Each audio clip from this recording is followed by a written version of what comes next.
ലാ യുവാഫിഖുഹാ അബ്ദുൻ മുഅ്മിനുൻ യസ്അലുല്ലാഹ്. അള്ളാഹുവിനോട് ഏതൊരു സത്യവിശ്വാസിയും ആ സമയത്ത് പ്രാർത്ഥിച്ചാൽ അള്ളാഹു അവർക്ക് ഉത്തരം കൊടുക്കും എന്ന് നബി തങ്ങൾ പഠിപ്പിച്ച ആ സമയം അസ്റിന്റെയും മഗ്രിബിന്റെയും ഇടയിലുള്ള വെള്ളിയാഴ്ച പകലിലെ സമയമാണെന്നാണ്. അള്ളാഹു നമ്മുടെ ഇരുത്തവും നമ്മളിവിടെ പറയുന്നതും ഇനി ദുആ ചെയ്യുന്നതുമെല്ലാം കാരുണ്യവാനായ അള്ളാഹു തആല സ്വീകരിക്കട്ടെ. അള്ളാഹു നമ്മുടെ ദുആഇന് ഉത്തരം തരട്ടെ. ആമീൻ യാ റബ്ബൽ ആലമീൻ. ഒരുപാട് ആളുകൾ നിൽക്കുകയാണ്. നിങ്ങളോടൊപ്പം ഐക്യദാർഢ്യം പ്രഖ്യാപിച്ചുകൊണ്ട് ഞാനും നിൽക്കുന്നതാണ്. പക്ഷെ എനിക്കിവിടെ നിന്ന് കൈവെക്കാൻ ഒരു സ്റ്റാൻഡുണ്ട്, നിങ്ങൾക്ക് അതില്ലല്ലോ എന്നൊരു വിഷമമുണ്ട്. അപ്പോൾ ഉള്ളവരൊക്കെ ഉള്ള സൗകര്യത്തിൽ എവിടെയെങ്കിലുമൊക്കെ ഇരിക്കാൻ പറ്റുമെങ്കിൽ വെയിലൊക്കെ ഒന്ന് നീങ്ങിയാൽ. അധികം നമുക്ക് സമയം എടുക്കാൻ പറ്റുന്നില്ല. സഹോദരിമാരൊക്കെ അസ്ർ നിസ്കരിക്കാതെ വന്നവരൊക്കെ ഉണ്ടെന്ന് പറഞ്ഞു. സൗകര്യപ്പെടുന്ന സമയം വൈകണ്ട, എന്ത് ഈ അടുത്തുള്ള വീടുകളിലോ നമ്മുടെ സൗകര്യങ്ങളൊക്കെ ഉപയോഗിച്ച് അസ്ർ നിസ്കാരം നിർവഹിക്കുക. ഇൻഷാ അല്ലാഹ് അതിന്റെ മുമ്പായിട്ട് തന്നെ നമുക്ക് പരിപാടി അവസാനിപ്പിക്കേണ്ടതുമുണ്ട്. അല്ലാഹു സുബ്ഹാനഹു വ തആല മാതൃകാ യോഗ്യരായ ഒരു യുവ സംഘത്തെ ഇവിടെ നൽകിയിരിക്കുകയാണ്. നമ്മുടെ കഴിഞ്ഞ കാലത്തെ പ്രതാപം വീണ്ടെടുക്കാൻ ചില മാർഗരേഖകൾ എന്നാണ് ഞാൻ ഇങ്ങോട്ടൊരു വിഷയം കണ്ടത്. തീർച്ചയായും അതിൻ്റെ ഇൻസ്പിറേഷൻ, അതിന് പ്രോത്സാഹനമായി നമ്മുടെ പ്രവർത്തകർ, ഇവിടുത്തെ മുസ്ലിം യുവജന സംഘം, ചെറുകുന്ന് മുസ്ലിം യുവജന സംഘം 972 സ്ഥാപിതമായി ഇവിടെ ഇപ്പോഴും പ്രവർത്തിച്ചു കൊണ്ടിരിക്കുന്ന ഈ യുവാക്കൾ നമ്മുടെ പരിസര പ്രദേശത്തുള്ള എല്ലാവർക്കും മാതൃകയാണ്. ജീവിതത്തിൽ എന്താണ് നമ്മുടെ ലക്ഷ്യം എന്നതാണ് വിഷയം. ഞാൻ നിങ്ങളോട് ചോദിക്കുക എന്ന് സങ്കല്പിക്കുക. ഓരോരുത്തരോടും നിങ്ങളുടെ ജീവിതത്തിലെ ലക്ഷ്യം എന്താണ്? എന്തിനാ ജീവിക്കുന്നത്? എന്താണ് നമ്മുടെ ജീവിത ലക്ഷ്യം എന്ന് ചോദിച്ചാൽ അതിന് കൃത്യമായ മറുപടി ഇപ്പോ കണ്ടവരല്ല, മുമ്പ് കണ്ടുവച്ചവരുണ്ടെങ്കിൽ ഒന്ന് കൈപൊക്കിയാട്ടെ. ഞാൻ എന്തിന് ജീവിക്കുന്നു എന്നൊരു ലക്ഷ്യം ഞാൻ എൻ്റെ ജീവിതത്തിൽ ആദ്യമേ നിർണയിച്ചു വെച്ചിട്ടുണ്ട് എന്ന് അറിവുള്ളവർ, ധൈര്യമുള്ളവർ ഒന്ന് കൈപൊക്കിയാൽ തിരക്കേടില്ല. സീരിയസ് ആയിട്ട് ചോദിക്കാം, ഞാൻ എന്തിനാ ജീവിക്കുന്നത് എന്ന് ജീവിതത്തിന്റെ ഒരു ലക്ഷ്യം വളരെ നേരത്തെ തന്നെ കണ്ട ആളുകൾ ആരുമില്ല. ഇപ്പോഴെങ്കിലും ഒരു ലക്ഷ്യം മനസ്സിൽ തോന്നുന്നവർ കൈപൊക്കിയാട്ടെ. അൽഹംദുലില്ലാഹ്, 2 ആള് അത്രേ ഉള്ളൂ. ചെറുകുന്നല്ലേ 2 ആൾക്ക് ലക്ഷ്യമുള്ളൂ. 3 വടിമ പിടിച്ചതാണോ കൈപൊക്കിയതാണോ?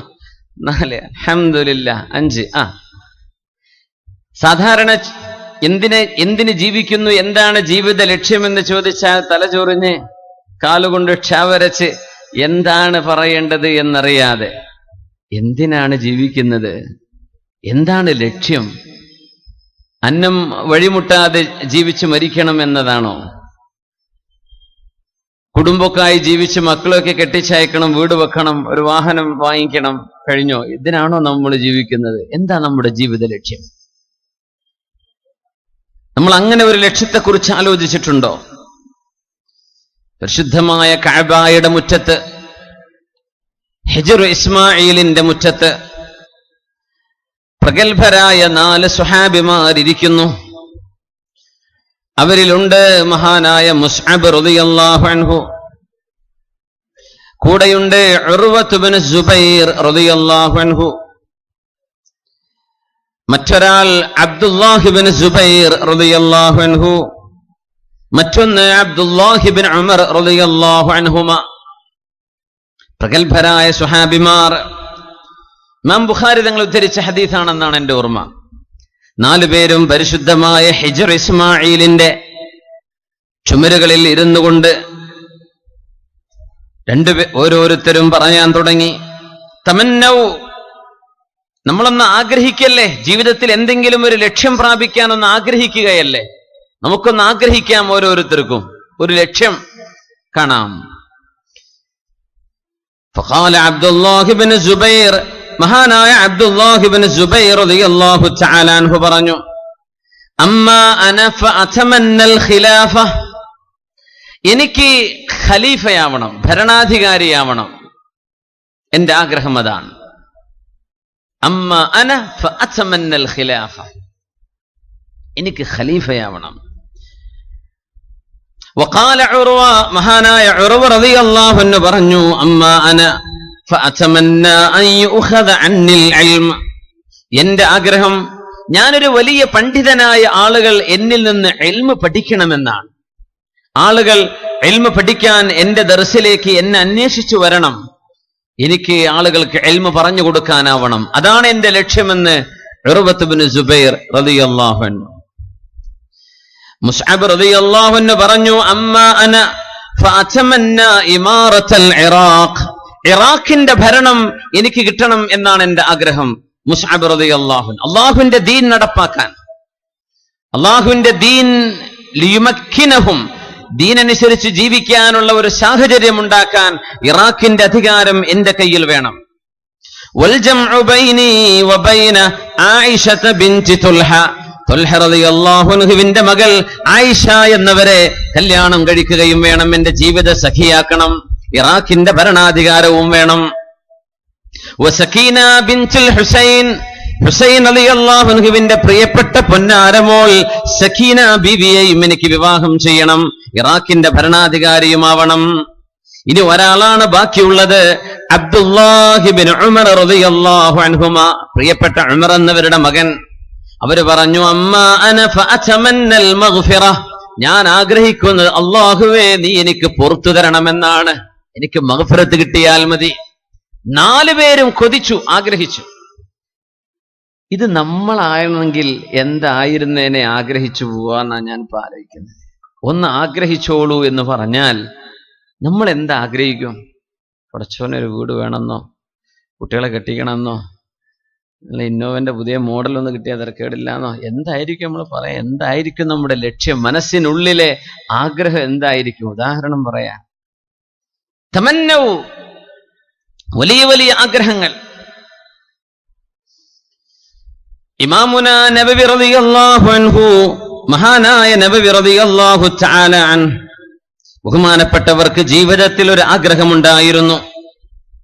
40 വയസ്സായപ്പോഴേക്കും വഫാത്തായ ശാഫിഈ മദ്ഹബിന്റെ പ്രഗൽഭനായ പണ്ഡിതനാണ് ഇമാമുന യഹ്യ ഇബ്നു ശറഫ്. ഇമാമുന നബവി റളിയല്ലാഹു അൻഹു 40 വയസ്സായപ്പോഴേക്കും കിതാബ് രചനയിലായി. വിവാഹം കഴിക്കാൻ മറന്നുപോയി, സമയം കിട്ടിയില്ല. ഒരു കിതാബ് അത് കഴിഞ്ഞിട്ടാവാം നിക്കാഹ് എന്ന് വിചാരിച്ചു. അപ്പോഴേക്കും വയസ്സ് 40ആയി.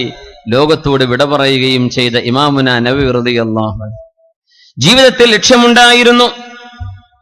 മഹാനവറുകൾ പറഞ്ഞത്,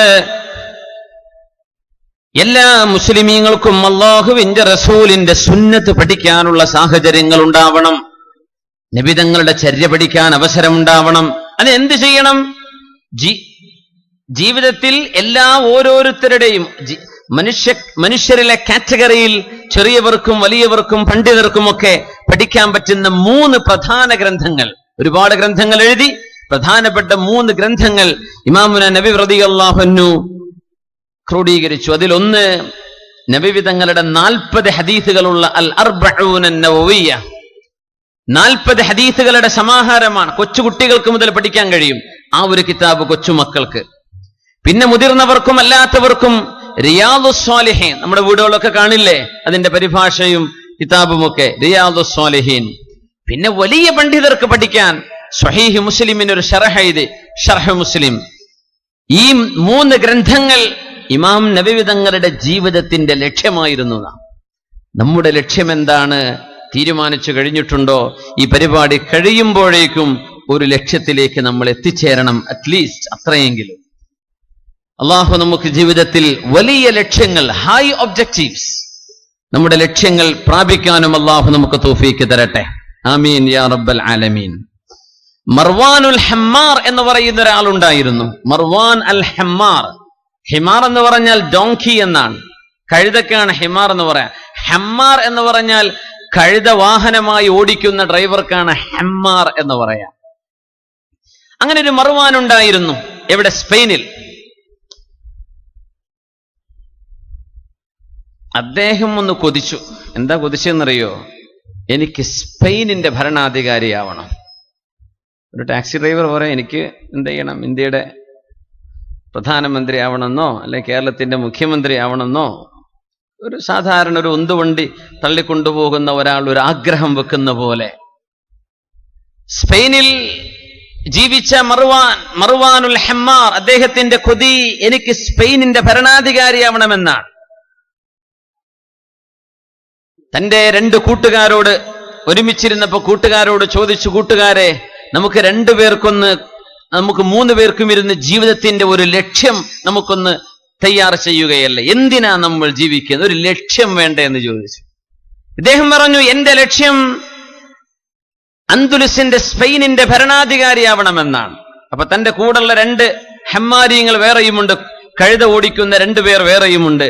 ഒരാൾ പറഞ്ഞു, നിങ്ങളെങ്ങാനും സ്പെയിനിന്റെ ഭരണാധികാരിയാവുകയാണെങ്കിൽ സർവ കഴുതവണ്ടി ഓടിക്കുന്ന ആളുകളുടെ മുഴുവനും യൂണിയൻ നേതാവായിട്ട് എന്നെ നിങ്ങൾ പ്രഖ്യാപിച്ചു തരണം, അത്രയാണ് എന്റെ ആഗ്രഹം. നിങ്ങൾ ഏതായാലും സ്പെയിനിന്റെ ഭരണാധികാരിയാവാൻ പോവല്ലേ, സർവ ഹമ്മാരിങ്ങളുടെയും നേതാവായിട്ട് നിങ്ങൾ എന്നെ തീരുമാനിച്ചേക്കണം, ഒരാൾ പറഞ്ഞു. മറ്റേയാള് കളിയാക്കിയിട്ട് പറഞ്ഞു, അങ്ങനെ നിങ്ങൾ സ്പെയിനിന്റെ ഭരണാധികാരി ആവുകയാണെങ്കിൽ എന്റെ കഴുതയെ എന്റെ പുറത്ത് കയറ്റണം. കഴുതന്റെ പുറത്താണ് ഞാൻ ഇപ്പൊ കയറുന്നത്, ഇനി എന്റെ പുറത്ത് കഴുതയെ വെച്ചേക്കണം. കാരണം അത് സംഭവിക്കാൻ പോകുന്നില്ല എന്നാണ് വിചാരിച്ചത്. ചരിത്രം വലിയ രസകരമായ ചരിത്രമാണ്. അത് സമയമില്ലാത്തത് കൊണ്ട് ഞാൻ മാറ്റിവെക്കുകയാണ്. ഇദ്ദേഹമാണ് പിന്നീട് അൽ ഹാജിബുൽ മൻസൂർ എന്നറിയപ്പെടുന്ന സ്പെയിനിന്റെ ഭരണാധികാരിയായി മാറിയത്.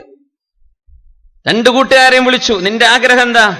സർവ കഴുത തൊഴിലാളികളുടെയും ഡ്രൈവർമാരുടെയും നേതാവാകണമെന്നല്ലേ നിന്നെ നേതാവായി ഞാൻ അവരോധിച്ചു എന്ന് പറഞ്ഞു. മറ്റേ ആള് പറഞ്ഞത്, എന്റെ പുറത്ത് നിങ്ങൾ കഴുതയെ വെച്ച് കെട്ടിയേക്കണം. അത് വേണ്ട എന്ന് പറഞ്ഞിട്ട് കഴുതപ്പുറത്ത് ഇയാളെ തലകീഴാക്കി വെച്ചു കൊടുത്തു. നിന്റെ ആഗ്രഹം എന്നോട് പറഞ്ഞത് ഞാൻ സാധിപ്പിച്ചു എന്ന് പറഞ്ഞിട്ട്. ജീവിതത്തിൽ ലക്ഷ്യങ്ങൾ ഉണ്ടാവുന്നത് അനിവാര്യമാണ്. നമ്മുടെ ചെറുപ്പക്കാരികൾ, ആണുങ്ങളും പെണ്ണുങ്ങളും എന്തിന് ജീവിക്കുന്നു, എന്താ നമ്മുടെ ജീവിതത്തിന്റെ ലക്ഷ്യം? സോണി എന്ന് പറഞ്ഞ കമ്പനി അറിയാലോ, ഒരുപാട് ക്യാമറയും അതുപോലെ തന്നെ മൊബൈൽ ഫോണുകളും TV സെറ്റുകളൊക്കെ പ്രൊഡ്യൂസ് ചെയ്യുന്ന സോണി. അവരാദ്യം 30-30 കൊല്ലങ്ങൾക്ക് മുമ്പ് സ്ഥാപിതമാകുമ്പോൾ അവരുടെ ലക്ഷ്യം ലോകത്തെ നമ്പർ 1 ആവണം എന്നാണ്. അവരുടെ ബ്രാൻഡിങ് അങ്ങനെയാണ്, ഏത് സാധനവും നമ്പർ 1. ആ രീതിയിലാണ് അതിന്റെ പ്രൊഡക്ഷൻ നടന്നത്. ആ ലക്ഷ്യത്തിലേക്ക് അവർ അടുക്കുകയായിരുന്നു. ജപ്പാനിന്റെ ബഹുഭൂരിഭാഗ പ്രദേശങ്ങളും കടുത്ത ഭൂകമ്പത്തിന് വിധേയമാകുന്ന സ്ഥലങ്ങളാണ്, വെള്ളപ്പൊക്കം വരുന്ന സ്ഥലമാണ്, സുനാമി വരുന്ന മേഖലകളാണ്. എന്നിട്ട് പോലും ജപ്പാൻ ഉൽപ്പാദിപ്പിക്കുന്നതിന്റെ ചെറിയൊരു ശതമാനം പോലും മുസ്ലിം രാജ്യങ്ങൾക്ക് പ്രൊഡ്യൂസ് ചെയ്യാൻ സാധിക്കുന്നില്ല എന്ന ദുഃഖാവസ്ഥ. സുബ്ഹാനല്ലാഹ്, എത്രയോ മുസ്ലിം രാജ്യങ്ങൾ ലോകത്തിന്റെ ഭൂപടത്തിലുണ്ട്, എത്രയോ ഉണ്ട്. പക്ഷേ മുസ്ലിം രാജ്യങ്ങൾ ഒന്നാകെ പ്രൊഡ്യൂസ് ചെയ്താൽ പോലും ജപ്പാനുകാർ പ്രൊഡ്യൂസ് ചെയ്യുന്നതിന്റെ 4 അയലത്തേക്ക് നമുക്ക് എത്താൻ പറ്റുന്നില്ല. ലോകത്ത് ഏറ്റവും കൂടുതൽ പ്രൊഡക്ഷൻ നടക്കുന്നത് അമേരിക്കയാണത്രേ.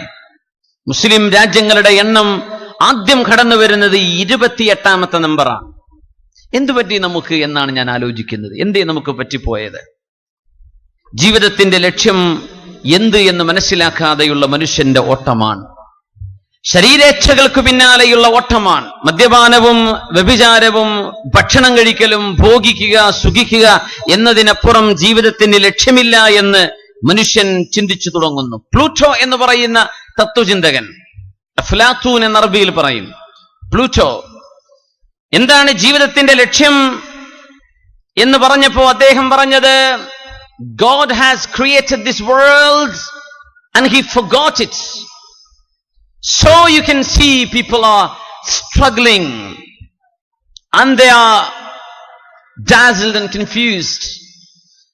പ്രപഞ്ചം ഉണ്ടാക്കിയ പടച്ചതമ്പുരാൻ, പ്ലൂട്ടോ പറയാണ് കേട്ടോ, പ്ലൂട്ടോ പറഞ്ഞ വാക്കാണിത്. പ്രപഞ്ചമുണ്ടാക്കിയ പടച്ചതമ്പുരാൻ പ്രപഞ്ചമുണ്ടാക്കി ദൈവം തമ്പുരാൻ അങ്ങ് മറന്നുപോയി.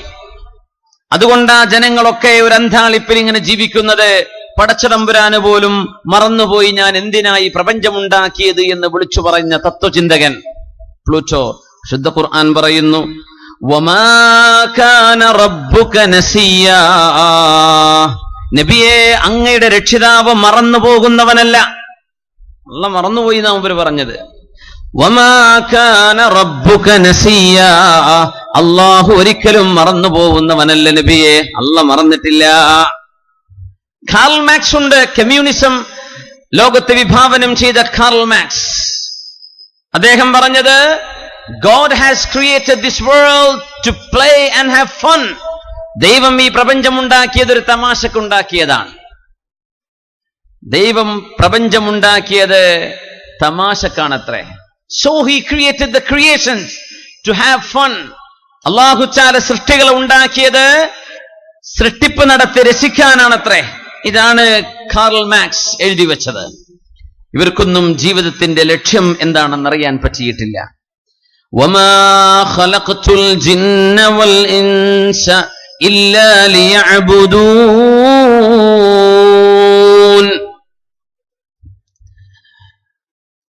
മണ്ണിൽ നിന്ന് ജന്മം കൊണ്ട ആദം നബി അലൈഹിസ്സലാം, അവർക്ക് ശേഷം നുത്ഫയിൽ നിന്ന്, സ്പേമിൽ നിന്ന് ജന്മമെടുക്കുന്ന ശിശുക്കൾ, ചിന്തിക്കാനുള്ള കഴിവും അതിസങ്കീർണമായ ബ്രെയിൻ സെല്ലുകളും തലച്ചോറിൽ കൊടുത്ത് വളരെ സൊഫിസ്റ്റിക്കേറ്റഡ് ആയ ഫങ്ഷൻസ്, പ്രോഗ്രാമിംഗ് തലയിൽ കൊടുത്തിട്ട് മനുഷ്യനെ രണ്ട് കാലിൽ നടത്തുന്ന അള്ളാഹു കാര്യമായൊരു ലക്ഷ്യം നമ്മിൽ നിന്ന് ആഗ്രഹിക്കുന്നുണ്ട്. വെറുതെ അങ്ങ് പടച്ചുവിട്ടതല്ല.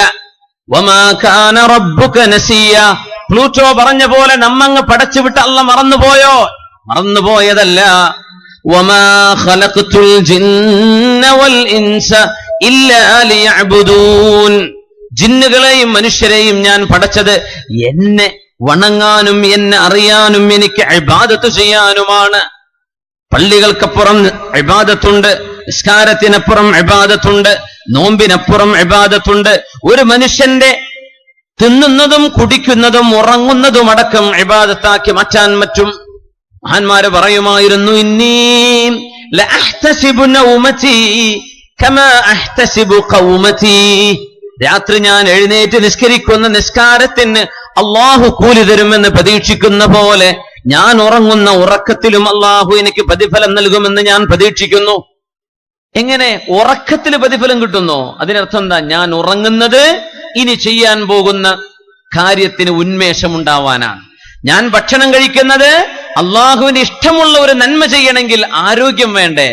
അതിനാ ഞാൻ ഭക്ഷണം കഴിക്കുന്നത്. അങ്ങനെയാണ് ഭക്ഷണം കഴിക്കുമ്പോൾ ഒരു ലക്ഷ്യമുണ്ട്, ഇരിക്കുമ്പോൾ ലക്ഷ്യമുണ്ട്, നിൽക്കുന്നതിന് ലക്ഷ്യമുണ്ട്, നടക്കുന്നതിന് ലക്ഷ്യമുണ്ട്. അങ്ങനെ വന്നാൽ ജീവിതം മുഴുവനും ഇബാദത്താണ്. നമ്മുടെ ചെറുപ്പക്കാർക്ക് എന്താണ് ഇപ്പോ ജീവിതത്തിന്റെ ലക്ഷ്യം എന്നാണ് ഞാൻ ചോദിക്കുന്നത്. ഏതെങ്കിലും ഒരു പെണ്ണിനെ കൂടെ കൂട്ടിക്കണം നടക്കണമെന്നോ, ഒരു പെൺകുട്ടിക്ക് എന്റെ സൗന്ദര്യം കണ്ട് 4 ആളുകൾ ഒന്ന് അട്രാക്റ്റഡായി എന്റെ പിന്നാലെ കൂടണമെന്നോ, അല്ലെങ്കിൽ കല്യാണം കഴിച്ചൊരു കുടുംബജീവിതമായി ഒതുങ്ങിക്കൂടണമെന്നോ, ഒരു ഡിഗ്രിയും PG ഒക്കെ എടുത്തിട്ട് ഒരു ജോലി കിട്ടി ശമ്പളം വാങ്ങിച്ച് അങ്ങനെ ജീവിക്കണം. എന്താണ് നമ്മുടെ ലക്ഷ്യം?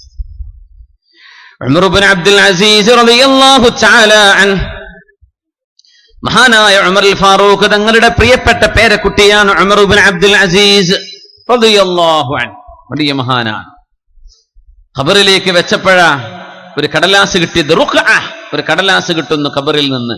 എഴുതിയിരിക്കുകയാണ്, ഹാദാ ഇത്ഖുക മിനന്നാർ. ഉമർ ഇബ്നു അബ്ദുൽ അസീസ്, നിങ്ങൾ നരകത്തിൽ നിന്ന് മോചിതനാണ് എന്ന് അടയാളപ്പെടുത്തിയ, അറിയിക്കാനുള്ള അടയാളമാണിത് എന്ന്. അങ്ങനത്തെ മഹാനാണ് ഉമർ ഇബ്നു അബ്ദുൽ അസീസ് എന്ന അമവി ഭരണാധികാരി. അവര് പറയുമായിരുന്നു, ഇന്നലീ നഫ്സൻ തവാഖ, എന്റെ ശരീരം ലക്ഷ്യങ്ങൾ കണ്ട് പ്രവർത്തിക്കുന്ന ശരീരമാണ്. നമ്മുടെ ചെറുപ്പക്കാർക്ക് ഇന്ന് അതാണ് വേണ്ടത്, ലക്ഷ്യത്തിലേക്കുള്ള നടത്തം. ഇന്നലീ നഫ്സൻ തവാഖ തമന്നൈതു യൗമൻ അൻ അതസവ്വജ ഫാത്തിമ ബിൻത് അബ്ദുൽ മലിക്. അന്നൊരിക്കൽ ഞാൻ മദീനയിൽ ഒരു ചെറുപ്പക്കാരനായി, ഒരു യങ് അഡൽട്ടായി ജീവിക്കുമ്പോ ഞാൻ കൊതിച്ചുപോയി അബ്ദുൽ മലിക് ബിൻ മർവാൻ എന്ന രാജാവിന്റെ പുത്രി ഫാത്തിമ ബിൻത് അബ്ദുൽ മലിക്കിനെ, ഫാത്തിമയെ കല്യാണം കഴിക്കണമെന്ന്. നബിയുടെ മോളല്ല, പിൽക്കാലത്ത് വന്ന ഫാത്തിമ ബിൻത് അബ്ദുൽ മലിക് ബിൻ മർവാനിന്റെ മകൾ ഫാത്തിമയെ കല്യാണം കഴിക്കണമെന്ന് ഞാൻ കൊതിച്ചു. എന്റെ ശരീരത്തിന് ആഗ്രഹമുണ്ടായി. ഫതസവ്വജ്തുഹാ.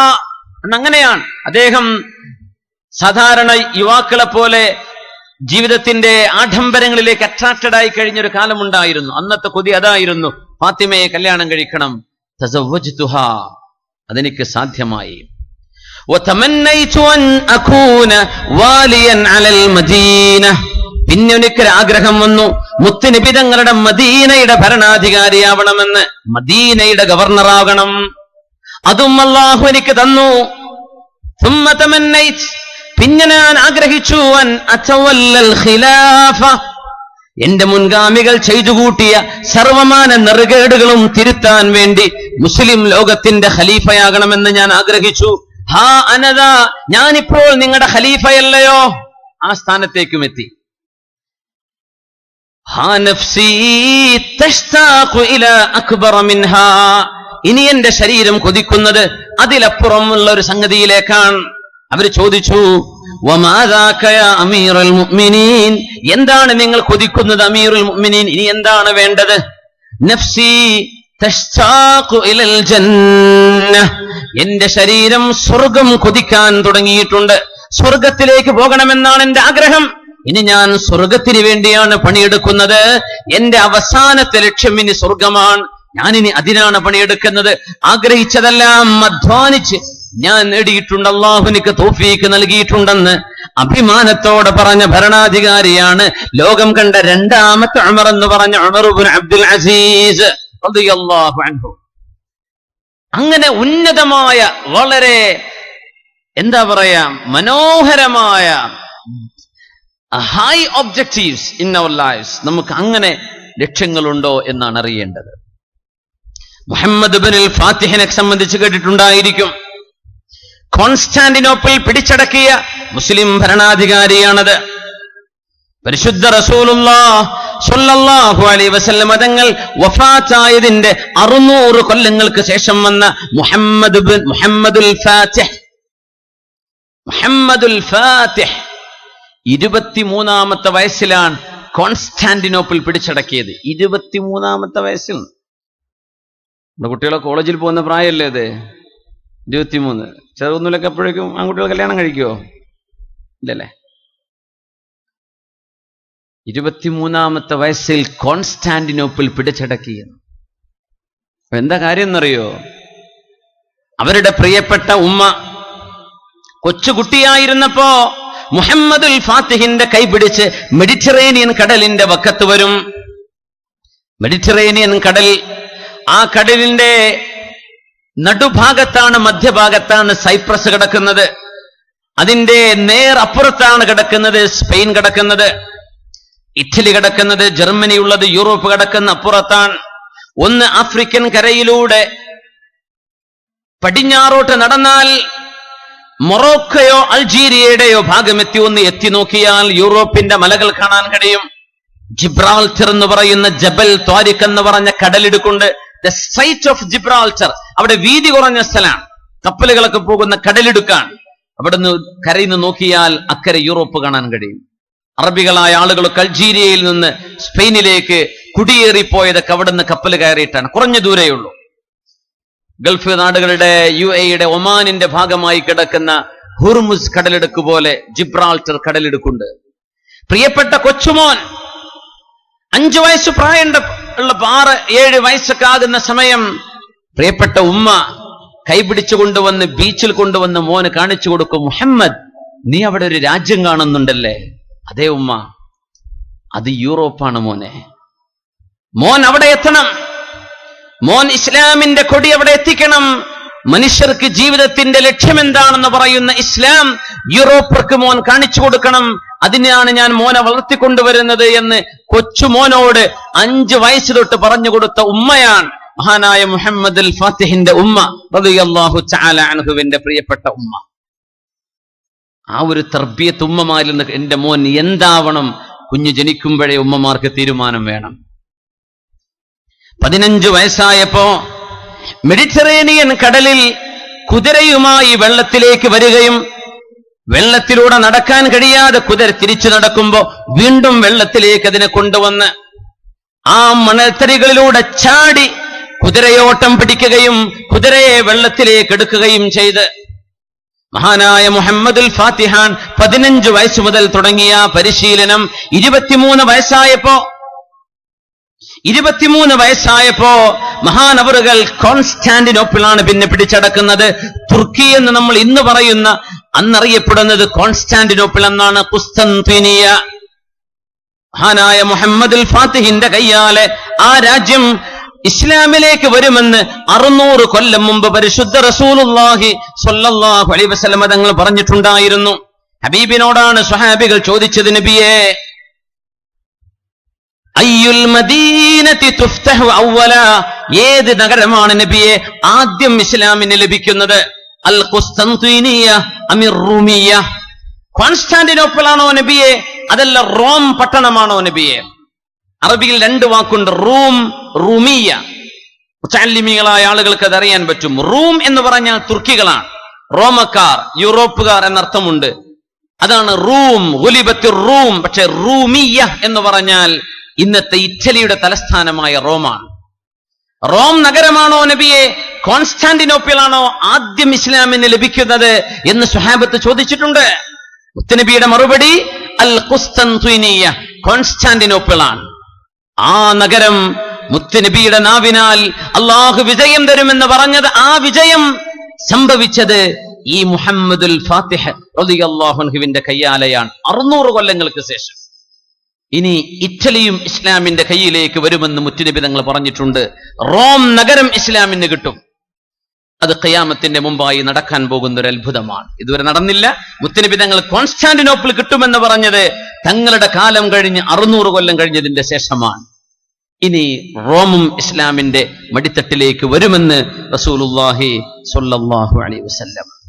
ആ ഒരു ലക്ഷ്യബോധം മുഹമ്മദുൽ ഫാത്തിഹിനുണ്ടായത് നമ്മുടെ യുവജനങ്ങളിൽ നഷ്ടപ്പെടുന്നുണ്ടോ?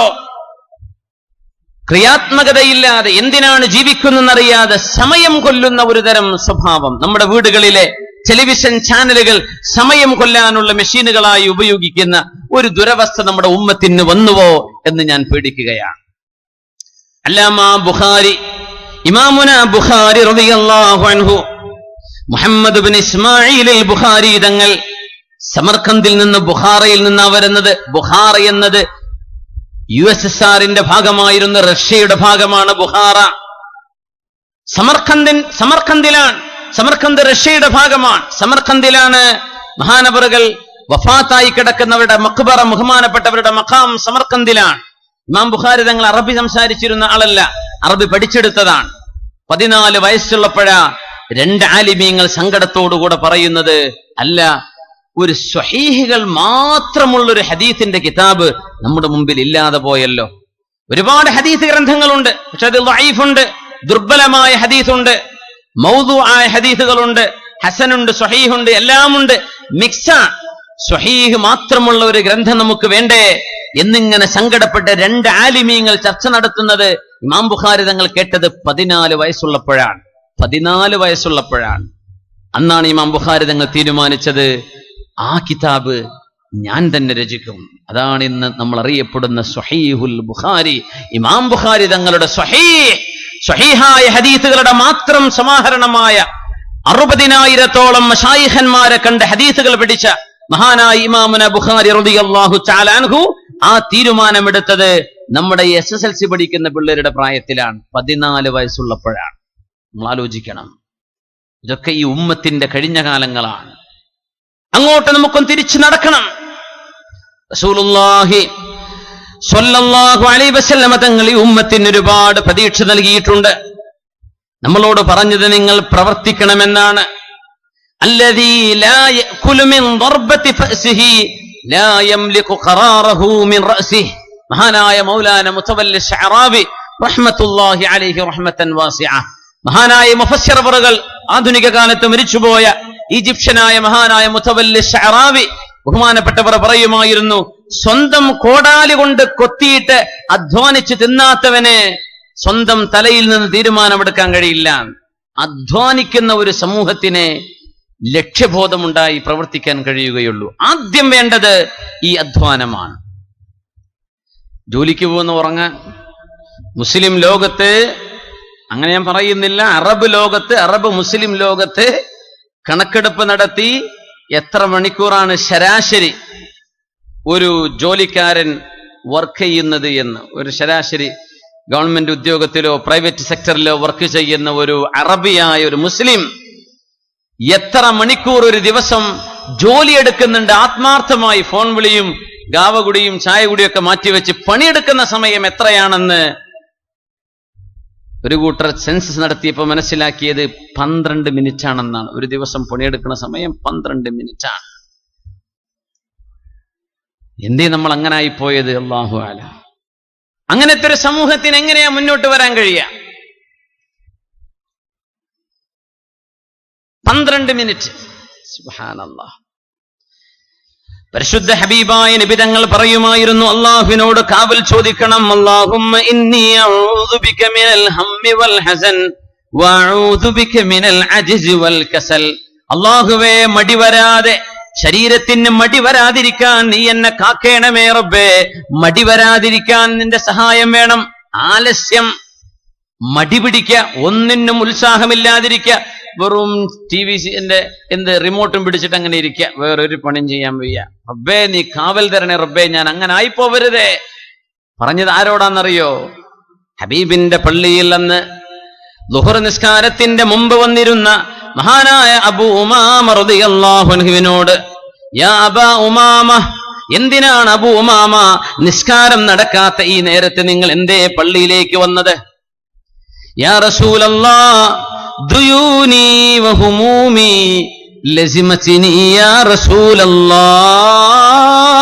നബിയെ, ഒരുപാട് കടവും ഒരുപാട് സങ്കടവുമുണ്ട് നബിയെ, പുറത്തിറങ്ങി നടക്കാൻ പറ്റുന്നില്ല, അതുകൊണ്ട് അള്ളാഹുവിന്റെ പള്ളിയിലേക്ക് അഭയം പ്രാപിച്ചു വന്നതാണ്.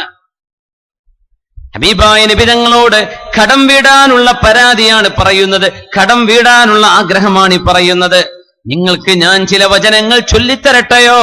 ഇൻ ഖുൽതഹ, നിങ്ങളത് ചൊല്ലുകയാണെങ്കിൽ അള്ളാഹു നിങ്ങളുടെ കടം വീട്ടിത്തരികയും വകഫാക ഹമ്മക, നിങ്ങളുടെ ടെൻഷനുകൾ അള്ളാഹു ഇല്ലാതാക്കുകയും ചെയ്യും.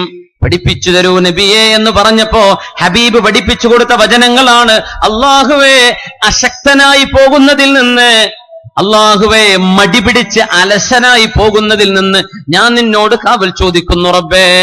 സങ്കടം വരുന്നതിൽ നിന്ന്, കടുത്ത മാനസിക സംഘർഷം വരുന്നതിൽ നിന്ന് കാവൽ ചോദിക്കുന്നു റബ്ബേ.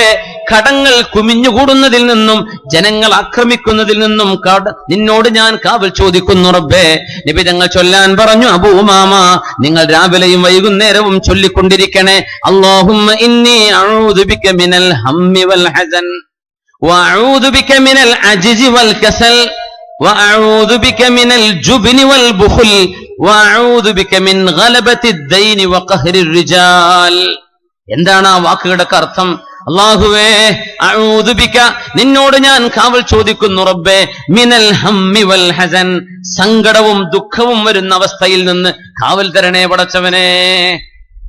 ഈ ദുആ ചൊല്ലിയാൽ സങ്കടങ്ങളൊക്കെ അല്ലാഹു നീക്കിത്തരും. അല്ലാഹു നീക്കിത്തരട്ടെ. വഅഊദു ബിക മിനൽ അജ്സി വൽ കസൽ, അല്ലാഹുവേ, ഒരു പണിയും ചെയ്യാൻ കഴിയാതെ തളർച്ച വന്ന് തളർന്നു പോകുന്ന അസുഖങ്ങളിൽ നിന്ന്. വൽ കസൽ, ആരോഗ്യമുണ്ട് പക്ഷെ മടിയാൻ, മടി പിടിച്ചിരിക്കാൻ, ഒരു പണിക്കും പോവില്ല, ഒരു ജോലിയും മര്യാദക്ക് ചെയ്യില്ല. ഒരു കമ്പനിയിൽ ജോലി കിട്ടിയാലും തികച്ചൊരു 6 മാസം അവനെ കൊണ്ട് നിൽക്കാൻ വയ്യ. അപ്പോഴേക്കും കൂട്ടുകാരുടെ കൂടെ കളിച്ചു നടക്കണം, രാജിവെച്ച് വരികയാണ്. അല്ലാഹുവേ, ആ രീതിയിൽ മടി പിടിക്കുന്നതിൽ നിന്നും നീ എന്നെ കാവൽ തരണേ പടച്ചവനെ. വഅഊദു ബിക മിനൽ ജുബ്നി വൽ ബുഖൽ, ധൈര്യമില്ലാതിരിക്കുന്നത്, പിശുക്ക് കാണിക്കുക, ഇത് രണ്ടും എനിക്ക് തരല്ലേ റബ്ബേ. വഅഊദു ബിക മിൻ ഗലബത്തി ദൈനി വഖഹ്രി റിജാൽ, കടങ്ങൾ കുമിഞ്ഞുകൂടുന്നതും ആളുകൾ ആക്രമിക്കുന്നതും. കടങ്ങൾ കൂടിയിട്ട് കൊടുക്കാൻ പറ്റാതിരുന്നാൽ ഗുണ്ടകൾ അയക്കൂലേ? പടച്ചവനെ കാക്കണേ റബ്ബേ. ദുആയിരുന്നു. വളരെ പെട്ടെന്ന് അള്ളാഹു കടം വീട്ടിക്കൊടുത്തു ഈ സ്വഹാബിയുടെ, അബൂ ഉമാമ റളിയല്ലാഹു അൻഹുവിന്റെ. പക്ഷെ നമ്മുടെ വിഷയം ഹബീബ് തങ്ങൾ അധ്വാനിക്കാൻ പറയാൻ, മടി വരാതിരിക്കാൻ ദുആ ഇറക്കണം എന്നാണ്. അല്ലാഹുവേ, ആലസ്യം, നമുക്ക് തോന്നുന്നു ഇനി മതി, ഒരു മടി പിടിച്ച കഴിഞ്ഞില്ലേ. ഇപ്പൊ വേള് പറയണ ഉസ്താദ്മാരാന്ന് വിചാരിക്കുക, ഇനി ഇതൊക്കെ മതി അല്ലേ ദാവൂദക്ക, അങ്ങനെയൊക്കെ തോന്നിയാൽ പിന്നെ എന്താ ചെയ്യുക? നമുക്ക് അങ്ങനെ തോന്നി അള്ളാഹുവിനോട് ഞാൻ കാവലം ചോദിക്കുക, എന്തിനാണ് ഇങ്ങനെ ഉറക്കൊഴിച്ച്, എന്തിനാണ് നമ്മൾ ഈ യാത്രയടങ്ങുക? പിന്നെ കുറെ ആൾക്കാരെ കളിയാക്കലും ചീത്ത വിളിയും, എന്തിനിത് മിണ്ടാതിരുന്നാ പോരെ? ഇതൊക്കെ ഇബ്ലീസ് പറയിപ്പിക്കും. അള്ളാഹുവെ നീ കാവൽ തരണം പടച്ചവനെ. അങ്ങനെയാണ് അള്ളാഹുവിനോട് ചോദിക്കണം. അങ്ങനൊക്കെ തന്നെ ജീവിക്കാൻ കഴിയുള്ളൂ, അങ്ങനൊക്കെ തന്നെ ദീനീ പ്രവർത്തനം ചെയ്യാൻ കഴിയുള്ളൂ. അള്ളാഹുവിനോട് കാവൽ ചോദിക്കണം. നമുക്ക് ഒരാൾക്ക് തോന്നാണ്, ദർസ് നടത്തുന്ന മുദരിസിന് തോന്നുന്നത്, എന്തിനാ ഞാൻ ഈ ഒച്ച വെച്ച് എന്റെ ചങ്ക് കീറുന്നത്, കുട്ടികൾ ഏതെങ്കിലും കോളേജിൽ പോയി പഠിച്ചോട്ടെ, ഞാൻ പഠിപ്പിക്കുന്നില്ല, എന്തായിപ്പോകും? ഓരോരുത്തരും അങ്ങനെ ചിന്തിക്കാൻ, എന്തായിരിക്കും ഉമ്മത്തിന്റെ അവസ്ഥ? അള്ളാഹുവിനോട് കാവൽ ചോദിക്കണം. അല്ലാഹു തആല അധ്വാനിക്കാൻ വേണ്ടി പറയാണ്, വൽ അമലു ദീനുൻ, അധ്വാനിക്കുന്നത് ദീനാണ് എന്ന് പരിശുദ്ധ നബി തങ്ങൾ പഠിപ്പിക്കുമായിരുന്നു.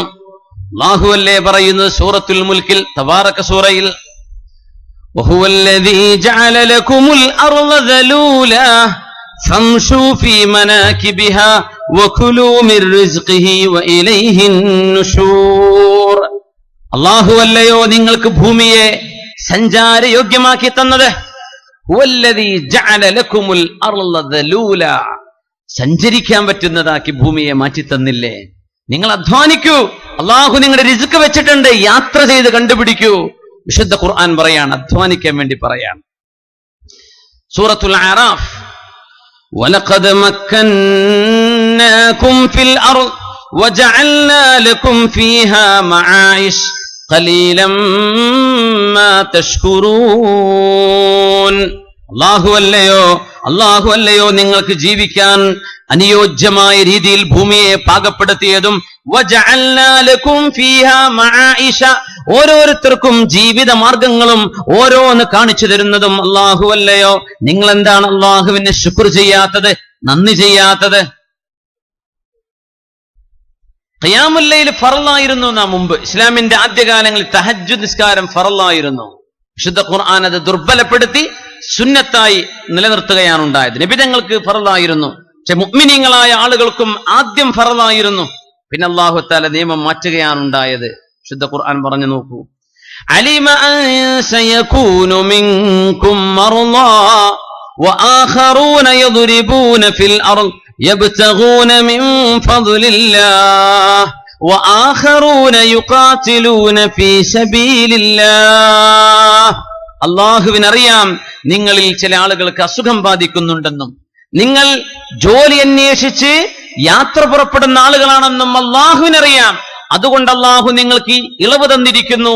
രാത്രി നിസ്കാരം, രാത്രി ഉറക്കൊഴിച്ച് രാവിലെ ജോലിക്ക് പോകേണ്ടവരില്ലേ, അവരെ കൊണ്ടാവില്ലല്ലോ, അവർക്ക് നേരെ കിടക്കേണ്ടി വരും, നേരത്തെ ഉറങ്ങേണ്ടി വരും. കുഴപ്പമില്ല, നിങ്ങൾക്ക് ഖിയാമുൽ ലൈൽ സുന്നത്താണ്, ഫർളല്ല, നിർബന്ധമല്ല എന്ന് അല്ലാഹു ലഘൂകരിച്ചത് പകല് ജോലിക്ക് പോകുന്ന ആളുകളെ പരിഗണിച്ചുകൊണ്ടാണ്. അതിനർത്ഥം ഖിയാമുൽ ലൈൽ പുണ്യമല്ല എന്നല്ല, ജോലിയും അധ്വാനവും അത്രത്തോളം പുണ്യമാണെന്ന് പഠിപ്പിക്കാനാണ്. അതാണ് അതിന്റെ ലക്ഷ്യം. അതിനല്ലാഹു ഇളവ് തന്നിരിക്കുകയാണ് ഇവിടെ. അതുകൊണ്ട് ജോലിയില്ല എന്നും പറഞ്ഞ് കിഴക്കോട്ടും പടിഞ്ഞാറോട്ടും നടക്കുന്ന ഒരു കൂട്ടം ചെറുപ്പക്കാർ നമ്മുടെ നാട്ടിൽ ഉണ്ടാവരുത്. ഒരു പണിയില്ലാത്ത ചെറുപ്പക്കാരാണ് നാട്ടുകാർക്ക് പണി തരാ. അങ്ങനെ ഉണ്ടാവുക. അവരാണ് ഈ ഓടുന്നതും ഓടിക്കുന്നതും ചാടിക്കുന്നതും മയക്കുമരുന്നും ഡ്രഗ്സും ഇതിനൊക്കെ അടിമപ്പെടുന്നത്. ഒരു പണിയില്ലാതെ ഇഷ്ടം പോലെ കാശ് കിട്ടുന്നുണ്ട്, വാപ്പ അയച്ചു കൊടുക്കുന്നുണ്ട്, അല്ലെങ്കിൽ ജ്യേഷ്ഠന്മാർ അയച്ചു കൊടുക്കുന്നുണ്ട്. അധ്വാനിക്കണം, നന്നായി അധ്വാനിക്കാം. അപ്പോഴാണ് ഈ ഉമ്മത്തിന് സവിശേഷമായ ആരോഗ്യകരമായൊരു നിലനിൽപ്പുണ്ടാവൂ. നമ്മുടെ മുൻഗാമികൾ പഠിപ്പിച്ചു തന്നതും അങ്ങനെയാണ്. ഉമർ ഇബ്നുൽ ഖത്താബ് റളിയല്ലാഹു അൻഹുവിന് കൃഷിയിടമുണ്ടായിരുന്നു, കൃഷി ചെയ്യുന്ന സ്ഥലമുണ്ട്. എന്നും നബി തങ്ങളുടെ ദർസിലേക്ക് പോവാൻ കഴിയില്ല ഉമർ തങ്ങൾക്ക്. തന്റെ കൂട്ടുകാരനോട് പറഞ്ഞു, ഉമർ എന്നവരെ, എന്നാലൊരു കാര്യം ചെയ്യല്ലേ, നിങ്ങൾ ഒരു ദിവസം നബിന്റെ ദർസിലേക്ക് പോയിക്കോളൂ. അന്ന് നബി എന്തൊക്കെ പറഞ്ഞോ അതൊക്കെ എനിക്ക് വന്ന് പറഞ്ഞു തരിക. ആ ദിവസം നിങ്ങളുടെ കൃഷിയിടവും എന്റേതും ഞാൻ തന്നെ നോക്കിക്കൊള്ളാം, നിങ്ങളുടെ ആടുകളും എന്റേതും ഞാൻ നോക്കിക്കൊള്ളാം. പിറ്റേന്ന് ഞാൻ നബിയുടെ ദർസിലേക്ക് പോകും. അന്ന് എന്റെ ആടുകളെയും എന്റെ കൃഷിയിടവും നിങ്ങൾ നോക്കണം. ഓക്കെ? ഓക്കെ. അങ്ങനെ ഊഴമായി ഉമർ തങ്ങൾക്ക് തീരുമാനിച്ചൂടെ, എന്റെ കൃഷിയെക്കാളും ഉത്തമം ഹബീബിന്റെ അരികത്ത് പോയിരിക്കലല്ലേ? പക്ഷേ ജോലി പുണ്യമാണെന്ന് പഠിപ്പിച്ചു പരിശുദ്ധ റസൂലുള്ളാഹി സ്വല്ലല്ലാഹു അലൈഹി വസല്ലം. ഉമർ തങ്ങൾ പരിശുദ്ധമായ മസ്ജിദ് നബവിയുടെ അരികത്തായിരുന്നില്ല ഉമർ തങ്ങളുടെ വീട്. കാന യസ്കുനു ഫീ അആലിൽ മദീന, മദീനയുടെ ഉയർന്ന മലയോരങ്ങളിലാണ് ഉമർ തങ്ങൾ താമസിച്ചിരുന്നത് എന്ന് കിതാബുകളിൽ കാണാൻ കഴിയും. അങ്ങനെ ഡെയിലി വന്നു പോവാൻ കഴിയില്ല. ഒന്നിടവിട്ട് അധ്വാനം ഒഴിവാക്കാതെ മഹാനായ ഫാറൂഖ് റളിയല്ലാഹു തആല. അതുകൊണ്ട് ജോലി വേണം. ഉമർ ഇബ്നുൽ ഖത്താബ് റളിയല്ലാഹു അൻഹു ആണിത്. സിദ്ദീഖ് റളിയല്ലാഹു അൻഹു സമ്പത്തിന്റെ മുഴുവൻ സമ്പത്തും ഇസ്ലാമിന് സമ്മാനമായി കൊടുത്ത 3 സന്ദർഭങ്ങൾ ഉണ്ടായിട്ടുണ്ട്. 3 സന്ദർഭങ്ങളിൽ സിദ്ദീഖ് തങ്ങൾ സമ്പത്ത് മുഴുവൻ കൊടുത്തിട്ടുണ്ട് ഇസ്ലാമിന്. 3 രംഗങ്ങളിൽ. ഒന്ന്, യൗമൽ ഹിജ്റ, മുത്തുനബി തങ്ങളും മുഅ്മിനീങ്ങളും മക്കയിൽ നിന്ന് മദീനയിലേക്ക് ഹിജ്റ പോകുന്ന സമയത്ത് എല്ലാ സമ്പത്തും അല്ലാഹുവിന് കൊടുത്തവരാണ്. മറ്റൊന്ന്, ജയ്ഷുൽ ഉസ്റ, തബൂക്ക് യുദ്ധമുണ്ടായപ്പോ അല്ലാഹുവിന്റെ റസൂലിന്റെ ജീവിതത്തിലെ ഹബീബ് അവസാനമായി സംബന്ധിച്ച തബൂക്ക് യുദ്ധമുണ്ടായപ്പോ സമ്പത്ത് മുഴുവൻ കൊടുത്തവരാണ് സിദ്ദീഖ് റളിയല്ലാഹു അൻഹു. പിന്നെ കൊടുത്തു നബി തങ്ങളുടെ വഫാത്തിന് ശേഷം. നബി തങ്ങളുടെ വഫാത്തുണ്ടായപ്പോ ഒരുപാട് ആളുകൾ നബി തങ്ങൾ വഫാത്തായില്ലേ, ഇനി ഇസ്ലാമൊന്നും ഞങ്ങൾക്ക് വേണ്ട എന്ന് പറഞ്ഞ് പിന്മാറിയപ്പോ അവരെ ഇസ്ലാമിലേക്ക് തിരിച്ചു കൊണ്ടുവരാൻ സമ്പത്ത് മുഴുവൻ അള്ളാഹുവിന്റെ വഴിക്ക് കൊടുത്ത മഹാനാണ് സിദ്ദീഖ് റളിയല്ലാഹു അൻഹു. എവിടുന്നാണ് ഇത് കൊടുക്കാനുണ്ടായത്? എങ്ങനെ കൊടുക്കാനുണ്ടായി എന്നതാ വിഷയം. എങ്ങനെ ഉണ്ടായി? കാന താജിറൻ, 1 നമ്പർ ബിസിനസ്സുകാരനായിരുന്നു സിദ്ദീഖ് റളിയല്ലാഹു അൻഹു. കച്ചവടം ചെയ്തിട്ടുണ്ട്. നബി തങ്ങളുടെ കൂടെ മദീനയിൽ കഴിയണം, എന്നാലും ഹബീബിന്റെ സുഹ്ബത്ത് പോലും മാറ്റിവെച്ച് സിറിയയിലേക്കും ഫലസ്തീനിലേക്കും കച്ചവട സംഘത്തോടൊപ്പം പോയി മഹാനായ സിദ്ദീഖ് റളിയല്ലാഹു അൻഹു. ഒരു സുഹാബിയും ആരെയും ആക്ഷേപിച്ചില്ലല്ലോ. അള്ളാഹുവിന്റെ റസൂലിന്റെ ദർസ് ഒഴിവാക്കി കച്ചവടത്തിന് പോവാണോ എന്നാരും ചോദിച്ചില്ല. എന്തുകൊണ്ട്? അധ്വാനവും ഇബാദത്താണ്, ജോലിയും ഇബാദത്താണ്. അങ്ങനെ ഉണ്ടായപ്പോഴല്ലേ അള്ളാഹുവിന്റെ ദീനിന് കൊടുക്കാൻ കഴിഞ്ഞത്. ദീനിന് ഒരുപാട് കൊടുത്ത 2 മഹത്തുക്കൾ കൂടെയുണ്ട്. ഉസ്മാൻ ഇബ്നു അഫ്ഫാൻ റളിയല്ലാഹു അൻഹു, മഹാനായ അബ്ദുറഹ്മാൻ ഇബ്നു ഔഫ് റളിയല്ലാഹു അൻഹു. 2 പേരും കച്ചവടക്കാരായിരുന്നു. അപ്പം കച്ചവടം ചെയ്ത് അധ്വാനിക്കുമ്പോ അള്ളാഹു ബറക്കത്ത് കൊടുക്കുന്നു, അത് അള്ളാഹുവിന്റെ വഴിയിലേക്ക് കൊടുക്കുന്നു. അപ്പൊ അധ്വാനശീലം സ്വഹാബത്തിന്റെ മുമ്പിലുണ്ട്. മഹാനായ ഇബ്രാഹിം അദ്ഹം തങ്ങളുടെ പ്രിയപ്പെട്ട കൂട്ടുകാരൻ ഷഖീഖുൽ ബൽഖി റഹ്മത്തുള്ളാഹി അലൈഹി, ബഹുമാനപ്പെട്ടവരെ കച്ചവടത്തിന് യാത്ര അയച്ച കഥ നിങ്ങൾ കേട്ടിട്ടുണ്ടായിരിക്കും. യാത്രയപ്പ് കൊടുത്തു ജോലിക്ക് പോവാൻ, നമ്മൾ ഗൾഫിലൊക്കെ പോകുന്ന പോലെ ഷഖീഖുൽ ബൽഖി യാത്ര അയച്ചു ഇബ്രാഹിം അദ്ഹം തങ്ങൾ. ഷഖീഖുൽ ബൽഖിയുടെ യാത്രാമധ്യേ വിശ്രമിക്കാൻ ഒരു കൂടാരത്തിലേക്ക് കയറിയപ്പോഴാ അവിടെ 2 കണ്ണും കാണാത്തൊരു പക്ഷി ഇങ്ങനെ ഇരിക്കുന്നുണ്ട്. അപ്പൊ ഇങ്ങനെ നോക്കി, യാ റബ്ബ്, ഞാനിപ്പോ ജോലി അന്വേഷിച്ച് വീട്ടിൽ നിന്ന് ഇറങ്ങിയതാ. ഒന്ന് ഗൾഫിലൊക്കെ പോവാന്ന് വിചാരിച്ചോളൂ. എയർപോർട്ടിലൊക്കെ എത്തിയിട്ടുണ്ട്. എയർപോർട്ടിലൊക്കെ ഒരു വിടവാങ്ങൽ പ്രസംഗമൊക്കെ ടോയ്ലറ്റിന്റെ ബാക്കിലൊക്കെ എഴുതി വെക്കണവരുണ്ട്. വലിയ സങ്കടപ്പെട്ട ഒരുപാട് സെന്റൻസുകളൊക്കെ, എന്റെ നാട്, എന്റെ വീട്, എന്റെ കുടുംബമൊക്കെ ആക്കി ഞാനിതാ കണ്ണീര് കുടിക്കാൻ അക്കരെ കയറി പോവാന്നൊക്കെ പറഞ്ഞ് പല സിന്ദാബാദൊക്കെ എഴുതി വെക്കാറുണ്ട്. അതൊക്കെ മനുഷ്യന്റെ മനസ്സിലുള്ള ഒരു തരം നിരാശയും വിഷമങ്ങളും പ്രകടിപ്പിക്കുകയാണ്. അപ്പൊ അങ്ങനെ നാട് വിട്ടു പോകുമ്പോൾ വിഷമം വരും. ഗൾഫിലൊക്കെ പോകുമ്പോൾ അങ്ങനെയാണ്. വീട്ടിലൊക്കെ സ്വന്തം ഒരു റൂമിൽ ഒറ്റയ്ക്ക് AC-യോ ഫാനൊക്കെ ഇട്ടിട്ട് ഇങ്ങനെ കടന്ന പയ്യന്മാരൊക്കെ ഗൾഫിലെത്തിയിട്ട് ഒരാൾ മേലെ, ഒരാൾ താഴെ, ഒരാൾ സൈഡിൽ 10-12 ആൾ ഒരു റൂമിൽ കിടക്കണതൊക്കെ വലിയ പീഡനം തന്നെയാണ്. അതൊന്നും ചില ആളുകൾക്ക് കഴിയില്ല, സഹിക്കാൻ കഴിയില്ല. ഇതാണ് റബ്ബേ ഗൾഫ് പ്രവാസം എന്നൊക്കെ, ഇത് വലിയ രസമുള്ള ഏർപ്പാടാന്ന് വിചാരിച്ചു. ചെന്ന് നോക്കുമ്പോൾ ടോയ്ലറ്റിന്റെ മുമ്പിൽ ക്യൂ നിൽക്കേണ്ടി വരും. 6 മണിക്കാണ് നിന്റെ സമയം. ആ നേരത്തെ ആയില്ലേ, എന്നാ പിന്നെ നാളെ നോക്കിയാൽ മതി എന്നതിന്റെ അർത്ഥം. ജോലിക്ക് കൂടെ നേരത്തെ കിട്ടൂല. ഇങ്ങനെയൊക്കെ അധ്വാനിക്കണം. അപ്പോഴാണ് അങ്ങനെ നമ്മൾ പറയാം, പ്രവാസികളുടെ കണ്ണിനീർ എന്നൊക്കെ പറയില്ലേ, അധ്വാനത്തിന്റെ വില അറിയുന്നത് അപ്പോഴാണ്. നമ്മൾ നാട് വിട്ടു പോകുമ്പോ. ഷഖീഖുൽ ബൽഖി തങ്ങൾ ഇങ്ങനെ നാട് വിട്ടു പോയതാണ്.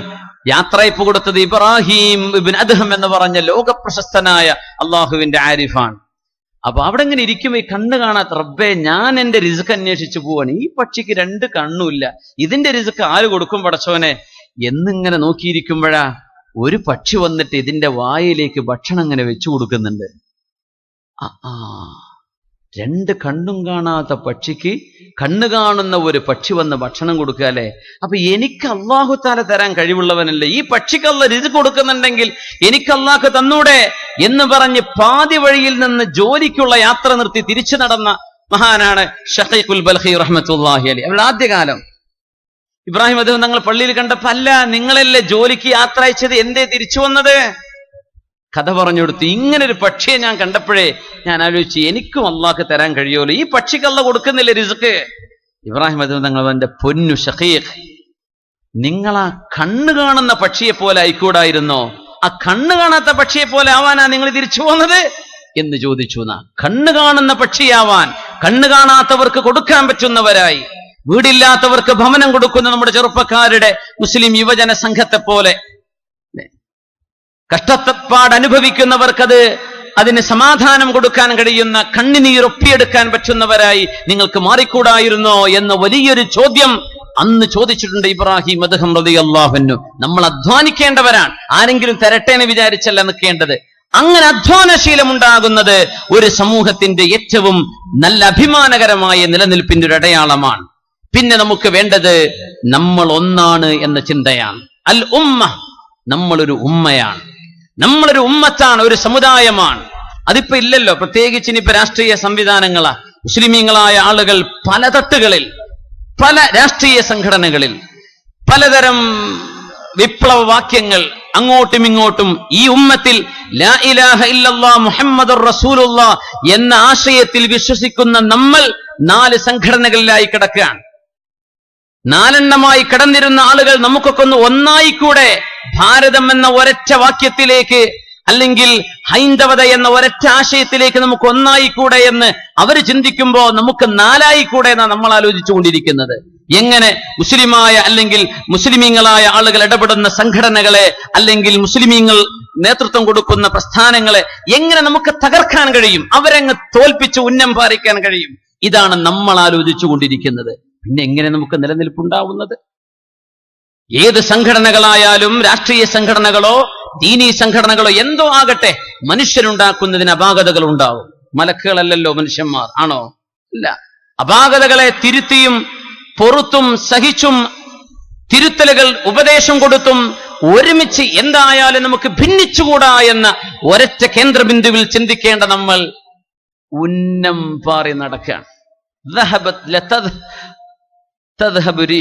നിങ്ങളുടെ കാറ്റ് പോകുമെന്ന് ഖുർആൻ പറഞ്ഞു. അതുപോലെ ആയിക്കൊണ്ടിരിക്കുകയാണ്.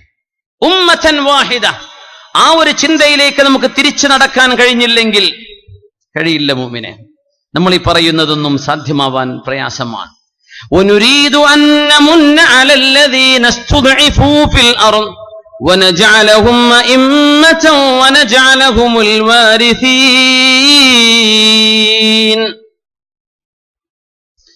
إِنَّ هَذِهِ أُمَّتُكُمْ أُمَّةً وَاحِدَةً. നിങ്ങൾ മുസ്ലിമീങ്ങൾ എന്തെല്ലാം അഭിപ്രായ വ്യത്യാസങ്ങൾ ഉണ്ടെങ്കിൽ തന്നെയും ലാ ഇലാഹ ഇല്ലല്ലാഹ് മുഹമ്മദുർ റസൂലുള്ളാഹ് എന്ന് വിശ്വസിക്കുന്നവരാണ് നിങ്ങൾ. നിങ്ങൾ ഒരു ഉമ്മത്തികളാണ്, നിങ്ങൾ ഒന്നാണ്. വഅന റബ്ബുകും ഫഅബ്ദൂൻ, ഞാൻ നിങ്ങളുടെ രക്ഷിതാവും, അതുകൊണ്ട് നിങ്ങൾ എന്നെയാണ് ഇബാദത്ത് ചെയ്യേണ്ടത്. സൂറത്തുൽ അംബിയ അതേ ആശയം. وَأَنَّ هَذِهِ أُمَّتُكُمْ أُمَّةً وَاحِدَةً وَأَنَا رَبُّكُمْ فَاتَّقُونِ, നിങ്ങൾ ഒരു സമുദായമാണ്, അതുകൊണ്ട് നിങ്ങൾ എന്നെ ഭയപ്പെട്ട് ജീവിക്കണേ എന്ന് പരിശുദ്ധ റസൂലുള്ളാഹി സ്വല്ലല്ലാഹു അലൈഹി വസല്ലം അല്ലാഹുവിന്റെ കലാം ഓതി പഠിപ്പിക്കാൻ. ഈ ഒരു ഉമ്മത്താണ്, നമ്മൾ ഒന്നാണ് എന്ന ആ ഒരു നല്ല ചിന്ത അള്ളാഹുവിന്റെ ഉമ്മത്തിന്, മുസ്ലിം ഉമ്മത്തിന് വിജയം കിട്ടാനുള്ള വഴി അത് തന്നെയാണ്. അള്ളാഹു സുബ്ഹാനഹു വ തആല ആ ഒരു ഒരുമയുടെ ചിന്തകൾ മുസ്ലിമീങ്ങളുടെ ഖൽബിലേക്ക് അള്ളാഹു തരട്ടെ. ഞാൻ ഒരാൾ അല്ല, നമ്മൾ എല്ലാം ഒരുമിച്ച്. അങ്ങനെയാണ് ശറഇന്റെ കാഴ്ചപ്പാട്, നമ്മൾ എന്ന കാഴ്ചപ്പാട്. അള്ളാഹു തആല 4 സംഘങ്ങളിലായിട്ട് അള്ളാഹു നമ്മളെ വിന്യസിച്ചിരിക്കുന്നത്. ഒന്ന് നമ്മൾ ഈ ഉമ്മത്താണ്, മറ്റൊന്ന് നമ്മൾ രാജ്യത്തിന്റെ ഭാഗമാണ്. നമ്മൾ ഏത് രാജ്യത്ത് താമസിക്കുന്നുണ്ടോ, ഭാരതമാണെങ്കിൽ ഭാരതം, വേറെ ഏത് രാജ്യമാണോ അവിടെ ഒരു മനുഷ്യൻ സ്വന്തം രാജ്യത്തോട് കൂറ് കാണിക്കേണ്ടവരാണ്. അതിനൊരുപാട് കാരണങ്ങൾ നമുക്ക് കാണാൻ കഴിയും. പരിശുദ്ധ ഹബീബായ തങ്ങളാണ് മക്കയിൽ നിന്ന് മദീനയിലേക്ക് പോകുമ്പോ മക്ക നഗരമേ, നീ എന്തൊരു മധുരമുള്ള നഗരമാണ്. വഅഹബ്ബകി ഇലയ്യ, എനിക്ക് ഏറ്റവും ഇഷ്ടപ്പെട്ട നഗരവുമാണല്ലോ മക്ക നഗരമേ. വലൗലാ അന്ന ഖൗമകി അഖ്റജൂനി മാ സകൻതു ഗൈറകി, മക്ക നഗരമേ, നിന്റെ ആളുകൾ എന്നെ പുറത്താക്കിയില്ലായിരുന്നെങ്കിൽ നിന്നെ വിട്ട് ഞാൻ എവിടെയും പോകുമായിരുന്നില്ല. രാജ്യത്തോടുള്ള ജന്മനാടിനോടുള്ള ഹബീബിന്റെ പ്രതിബദ്ധത റസൂലുള്ളാഹി സ്വല്ലല്ലാഹു അലൈഹി വസല്ലം പ്രകടിപ്പിച്ചു. 3 നമ്മുടെ അയൽവാസികൾ, നമ്മുടെ അയൽപക്ക ബന്ധങ്ങൾ. അനന്തരാവകാശ സ്വത്തിൽ പോലും അവകാശമുണ്ടാകുമോ എന്ന് തോന്നുമാർ ജിബ്രീൽ അലൈഹിസ്സലാത്തു വസ്സലാം അയൽപക്ക ബന്ധങ്ങളുടെ പ്രത്യേകതകൾ നബി തങ്ങളെ അതിന്റെ മഹത്വം പഠിപ്പിച്ചു കൊടുത്തു. പരിശുദ്ധ ഹദീസിൽ കാണാൻ കഴിയും. അയൽവാസികൾ, അപ്പോഴാണ് നമ്മളൊരു കറണ്ടിന്റെ ലൈന് നമ്മുടെ പറമ്പിന്റെ ഒരു മൂലയിലൂടെ കടന്നു, അത് ബുദ്ധിമുട്ടാണത്. സുബ്ഹാനല്ലാഹ്, ആ സാധുവിന് എത്ര വലിയ ഉപകാരമാണ് നമ്മൾ ചെയ്യുന്നത്. അത് ബുദ്ധിമുട്ടാണ്. ഒരു ബുദ്ധിമുട്ടില്ലെങ്കിലും പറയുന്നത് ബുദ്ധിമുട്ടാണ്. കിണറ്റിൽ വെള്ളമുണ്ടോ, ഞാനൊന്ന് 2 ബക്കറ്റ് വെള്ളം അല്ലെങ്കിൽ ഒരു മോട്ടർ അടിച്ചോട്ടെ, അതൊക്കെ അടിച്ചാൽ ഇനിയിപ്പോ ഒരു മാസം കഴിഞ്ഞ് വെള്ളം വറ്റിയാലോ, ഇപ്പൊ അടുത്തൊന്നും വറ്റുന്നല്ല, 1 മാസം കഴിഞ്ഞ് വറ്റിയാലോ. അതുകൊണ്ട് വേണ്ട. ഒരു അയൽവാസിക്ക് ഉപകാരം ചെയ്യാൻ കഴിയാത്തവർ, സ്വന്തം അയൽവാസിയുടെ വീട്ടിലേക്ക് ഒരു 4 അടി വഴി ഒരല്പം ഒരു വഴിയൊന്ന് നീക്കിക്കൊടുത്താൽ, ഒരു വാഹനം പോകാവുന്ന സൗകര്യത്തിലായാൽ എത്ര എന്റെ അയൽവാസി അങ്ങനെ സുഖിക്കണ്ട, അവൻ നടന്നു പോയാൽ മതി, ഞാൻ എന്റെ വീട്ടുമുറ്റത്തേക്ക് വാഹനത്തിൽ വരും. ഇങ്ങനെയൊക്കെ ചിന്തിക്കാൻ തുടങ്ങിയാൽ എവിടെയാണ് നമ്മുടെ ഒരുമയുള്ളത്? നമ്മുടെ കുടുംബ ബന്ധങ്ങളാണ് മറ്റൊന്ന്. സ്വന്തം കുടുംബ ബന്ധം. ഉമ്മയും ഉപ്പയും സ്വർഗത്തിന്റെ വാതിലാണ്. അൽ വാലിദു ഔസതു അബ്വാബിൽ ജന്ന, സ്വർഗത്തിന്റെ വാതിലുകളിൽ ഏറ്റവും നടുവിലത്തെ വാതിൽ നിന്റെ ഉപ്പയാണ്. വേണമെങ്കിൽ നിലനിർത്തിക്കോ, അല്ലെങ്കിൽ നീ ഒഴിവാക്കിക്കോ എന്ന് പരിശുദ്ധ റസൂലുള്ളാഹി സ്വല്ലല്ലാഹു അലൈഹി വസല്ലം ഉമ്മയെ സംബന്ധിച്ച് പറഞ്ഞു. ഉമ്മാന്റെ അരികത്ത് പോ, ഉമ്മായുടെ കാലിന്റെ താഴെ സ്വർഗമുണ്ട്. പരിശുദ്ധ റസൂലുള്ളാഹി സ്വല്ലല്ലാഹു അലൈഹി വസല്ലം ഇൽസംഹാ ഫഇന്നൽ ജന്നത തഹ്ത ഖദമൈഹാ എന്ന് നബി തങ്ങൾ പറഞ്ഞു. അതുകൊണ്ട് ഉമ്മാന്റെ കാലിന്റെ ചുവട്ടിൽ സ്വർഗമുണ്ട് എന്ന് പറയാൻ കാരണം, ചിലർ ആ ഒരു ഹദീസിനെ സംബന്ധിച്ച് അൽ ജന്നത്തു തഹ്ത അഖ്ദാമിൽ ഉമ്മഹാത്ത്, ഉമ്മയുടെ കാലിന്റെ താഴെയാണ് സ്വർഗം. ആ വാക്ക് ഹദീസല്ല എന്നാണ്, പക്ഷേ ആ ആശയം ഹദീസാണ്. ആ വാക്ക് ഹദീസല്ല എന്ന് വിചാരിച്ച് ഉമ്മയുടെ കാലിന്റെ താഴെ സ്വർഗമല്ല എന്നാണോ അതിന്റെ അർത്ഥം? അല്ലല്ല, നബി തങ്ങൾ ഉപയോഗിച്ച വാക്കതല്ല. ഇൽസംഹാ ഫഇന്നൽ ജന്നത തഹ്ത ഖദമൈഹാ, ഉമ്മയുടെ കാലിന്റെ താഴെ സ്വർഗമുണ്ട്. ആ ഉമ്മയും വാപ്പയും മോൻ കല്യാണം കഴിഞ്ഞാൽ മോനോട് കെഞ്ചുകയാണ്, മോനെ നീയും കുട്ടികളും ഇന്ന് ഒരു ദിവസം ഉമ്മാന്റെ ഉപ്പാന്റെയും കൂടെ ഒന്ന് താമസിക്കോ, നീ ഒന്ന് വരൂ, ഉമ്മാക്ക് നിന്നെ കാണാൻ കൊതിയായിട്ടുണ്ട്. പ്രായമായ വാപ്പയും ഉമ്മയും മക്കളോട് കെഞ്ചുകയാണ്. എങ്ങനെയാ വേണ്ടിയിരുന്നത്? ഉമ്മയെയും വാപ്പയെയും ഇടക്കിടക്ക് പോയി കണ്ടവർക്ക് ശുശ്രൂഷകളും ഖിദ്മത്തും ചെയ്തു കൊടുത്തു. ഉമ്മ, ഞാൻ ഇവിടെ നിൽക്കണോ, ഞാൻ വേറെ പോവണോ, ഉമ്മാക്ക് എന്താണ് സൗകര്യം, ഉമ്മ എന്റെ കൂടെ വരുന്നോ, ഞാൻ ഉമ്മയുടെ കൂടെ നിൽക്കണമോ എന്ന് ചോദിക്കേണ്ടതിന് പകരം ഉമ്മയും വാപ്പയും മക്കളോട് കെഞ്ചുകയാണ്. മോനെ, നിന്റെ മക്കളെ കാണാൻ എനിക്ക് കൊതിയായി, മോനെ നീ എപ്പോഴാ വരിക, നീ എപ്പോഴാ നിന്റെ കുഞ്ഞുങ്ങൾ എനിക്കൊന്ന് കാണിച്ചു തരാ എന്ന് ചോദിക്കുന്ന അവസ്ഥയിലേക്ക് നമ്മുടെ കുടുംബ ബന്ധങ്ങൾ ശിഥിലമായിരിക്കുകയാണ്. കുടുംബ ബന്ധം, അയൽപക്ക ബന്ധം, നമ്മുടെ രാജ്യത്തോടുള്ള ബന്ധം, പിന്നെ നമ്മൾ ഒരു ഉമ്മത്താണെന്ന കാഴ്ചപ്പാട്, ഈ 4 ഒരുമിപ്പിക്കുന്ന ബന്ധങ്ങളിലാണ് അള്ളാഹു നമ്മെ വെച്ചിരിക്കുന്നത്. ആ ഒരുമ നമ്മുടെ ഖൽബിൽ നിന്ന് നഷ്ടപ്പെട്ടു പോയാൽ ഈ സമൂഹത്തിന് വിജയിക്കാൻ കഴിയില്ല. പരിശുദ്ധ റസൂലുള്ളാഹി സ്വല്ലല്ലാഹു അലൈഹി വസല്ലമ തങ്ങൾ ഞാൻ എന്ന് പറയുന്ന സിദ്ധാന്തത്തിനെതിരാണ്. ഒരാളും ഞാൻ എന്ന് പറയണ്ട, നമ്മൾ എല്ലാവരും അങ്ങനെയാണ്. ഇന്ന് അവകാശവാദങ്ങളാണ്, അത് ഞാനാണ്, അത് എന്റെ ആൾക്കാരാണ്, അത് എന്റെ സംഘടന, അങ്ങനെയൊന്നുമില്ല. നാം മുസ്ലിം ഉമ്മത്ത്, ഈ ഉമ്മത്തിന് ഒരുമിക്കാൻ കഴിയുന്ന ആയിരക്കണക്കിന് മേഖലകളുണ്ട്.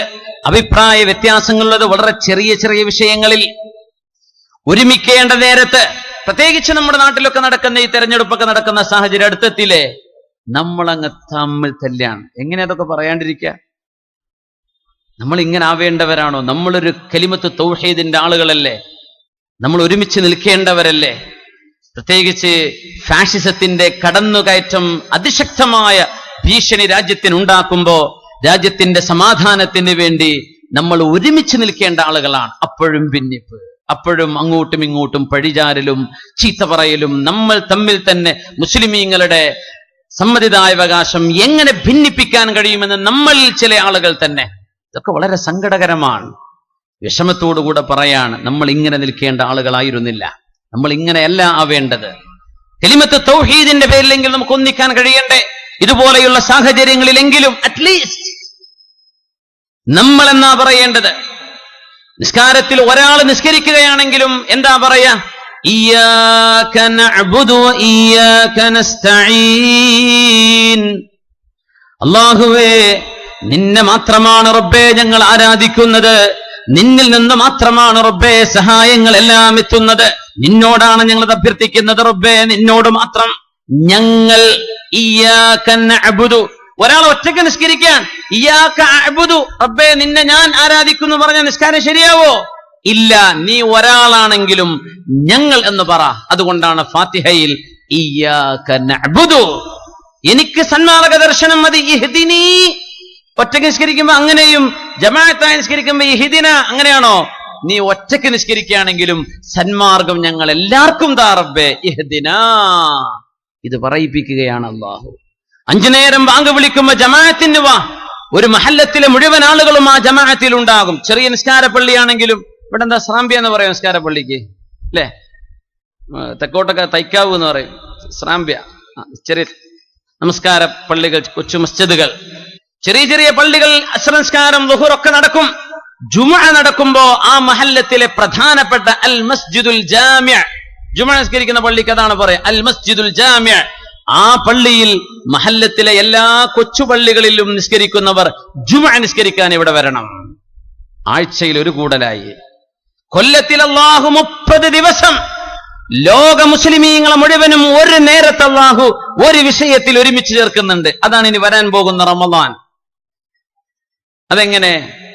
മഗ്രിബിന്റെ വാങ്ക് കൊടുക്കുമ്പോ ഏത് രാജ്യത്തോ ഏത് വീട്ടിലോ ഏത് നാട്ടിലോ ആയിക്കൊള്ളട്ടെ, മുസ്ലിമിന്റെ കയ്യിൽ കാരക്കയുണ്ട്, ബിസ്മില്ലാഹി ചൊല്ലി ആ നേരം കോടിക്കണക്കിന് മുസ്ലിമീങ്ങൾ ഒരേ സമയം ബിസ്മി ചൊല്ലി കാരക്കയും വെള്ളവും കുടിക്കുന്ന ഒരു നേരമുണ്ട്.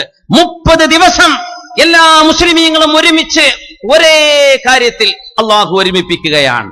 അത് കഴിഞ്ഞൊരു ആഗോള സമ്മേളനം, പരിശുദ്ധമായ ഹജ്ജ്. കഴിയുന്ന മുഴുവൻ ആളുകളും അങ്ങോട്ട് വാ, അള്ളാഹുവിന്റെ തിരുമുറ്റത്തേക്ക് നമ്മളെ വിളിച്ചു ചേർക്കാൻ.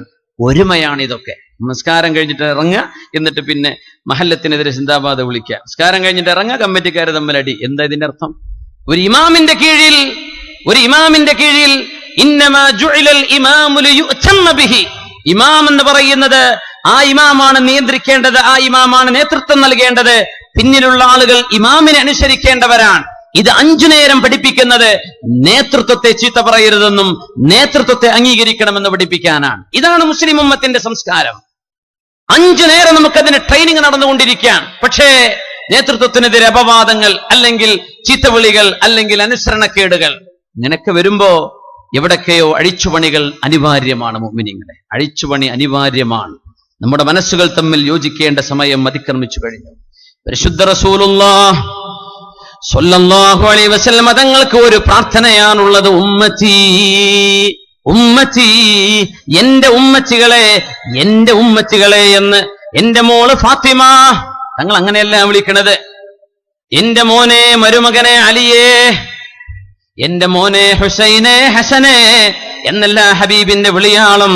ലികുല്ലി നബിയിൻ ദഅവത്തുൻ മുസ്തജാബ ഫതഅജ്ജല കുല്ലു നബിയിൻ ബിദഅവതി വഇൻ ഇഖ്തബഅതു ദഅവതി ശഫാഅതൻ ലിഉമ്മതി എന്ന് പരിശുദ്ധ റസൂലുള്ളാഹി സ്വല്ലല്ലാഹു അലൈഹി വസല്ലം എല്ലാ പ്രവാചകന്മാർക്കും ചോദിച്ചാൽ ഉടനടി ഉത്തരം കിട്ടുന്ന ഒരു പ്രാർത്ഥന അല്ലാഹു നൽകിയിരുന്നു. ആ പ്രാർത്ഥന എല്ലാ നബിമാരും ഈ ലോകത്ത് തന്നെ ഉപയോഗിച്ചു കഴിഞ്ഞു. എന്റെ പ്രാർത്ഥന ഞാൻ ഉപയോഗിച്ചിട്ടില്ല, അത് ഞാൻ പരലോകത്തേക്ക് മാറ്റിവെച്ചിരിക്കുകയാണ്. ആ പ്രാർത്ഥന എന്താണ്?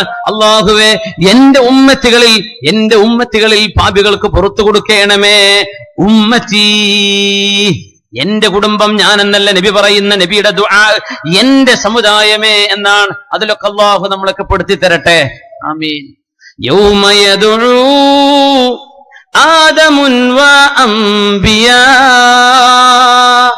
നഫ്സി നഫ്സി നഫ്സി നഫ്സി നഫ്സിയാ യൗമ യദഉ ഖൈറു ഖൽഖിൽ അംബിയാ ഉമ്മത്തി യാ ഖൗമിയാ.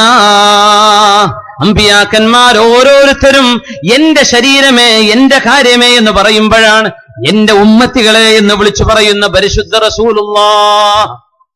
ഉമ്മത്തികൾ എന്ന ഭാവം, നമ്മൾ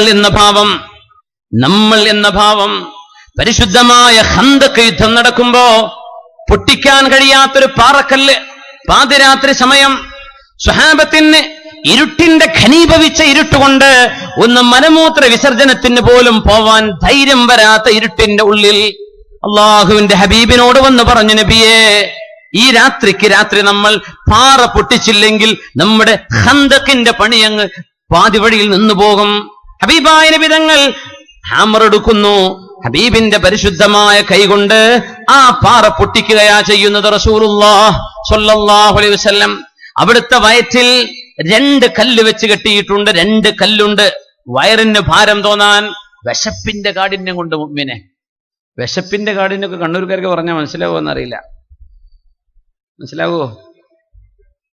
അള്ളാഹു റിസ്ക് വല്ലാത്ത ബർക്കത്ത് നടാൻ അള്ളാഹു ഇത് നിലനിർത്തി തരട്ടെ. ബറാത്തിന്റെ ഖയാസീന് മുടങ്ങാതെ ഓതുണ്ടെന്ന് എനിക്ക് തോന്നുന്നത്.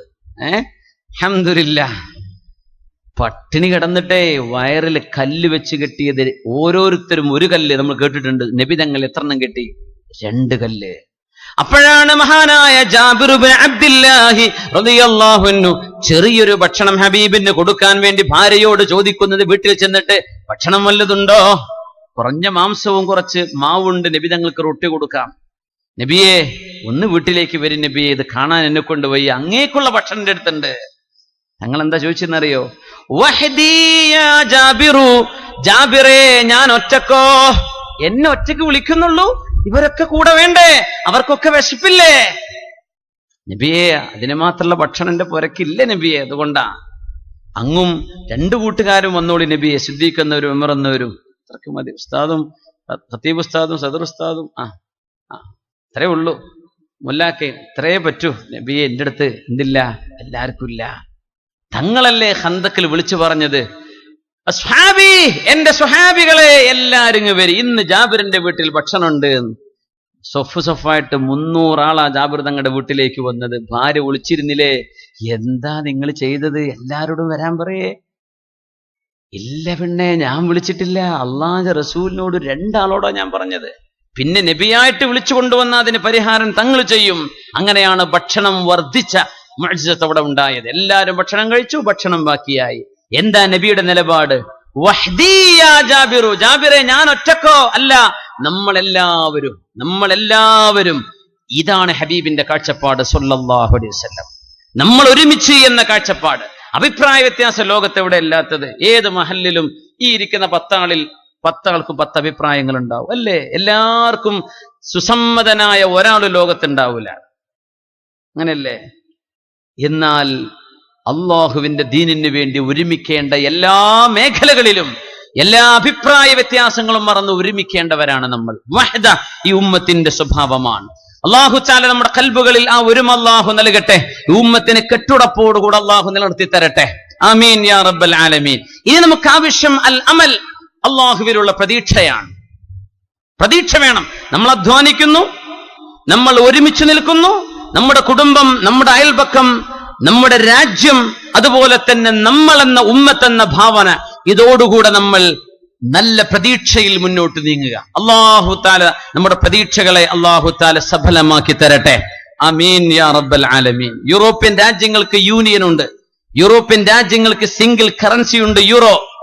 അവരുടെ സിംഗിൾ മാർക്കറ്റ് ഉണ്ട്, ഗ്ലോബൽ മാർക്കറ്റ് ഉണ്ട്. യൂറോപ്പിന് സിംഗിൾ വിസയുണ്ട്. അവർക്ക് ഒരു വിസ എടുത്താൽ ഒരുപാട് രാജ്യങ്ങൾ, യൂറോപ്പ് രാജ്യങ്ങൾ സന്ദർശിച്ചു വരാം. മുസ്ലിം രാജ്യങ്ങൾക്ക് അതൊന്നുണ്ടോ? ഇതൊരു വിഷയമാണ്. നമുക്കൊരു കറൻസി ആവാൻ പറ്റുന്നുണ്ടോ? നമുക്ക് ഇങ്ങനൊന്ന് ഒരുമിക്കാൻ പറ്റുന്നുണ്ടോ? ഇതൊരു വല്ലാത്ത വിഷയമാണ്. രാഷ്ട്രതന്ത്രജ്ഞന്മാരും രാഷ്ട്രമീമാംസകരും രാജ്യത്തിന്റെ നേതാക്കന്മാരും ഒരുമിച്ചിരുന്ന് ഈ ഉമ്മത്തിന്റെ അപജയത്തിന് പരിഹാരം കാണേണ്ട സമയം അതിക്രമിച്ചിരിക്കുകയാണ്. അല്ലാഹു ഉമ്മത്തിന് വഹ്ദത്ത് തരട്ടെ. ആമീൻ യാ റബ്ബൽ ആലമീൻ. ഈ ഉമ്മത്തെ പ്രതീക്ഷ നൽകുന്ന ഈ ദീൻ പ്രതീക്ഷ നൽകുന്ന ദീനാണ്.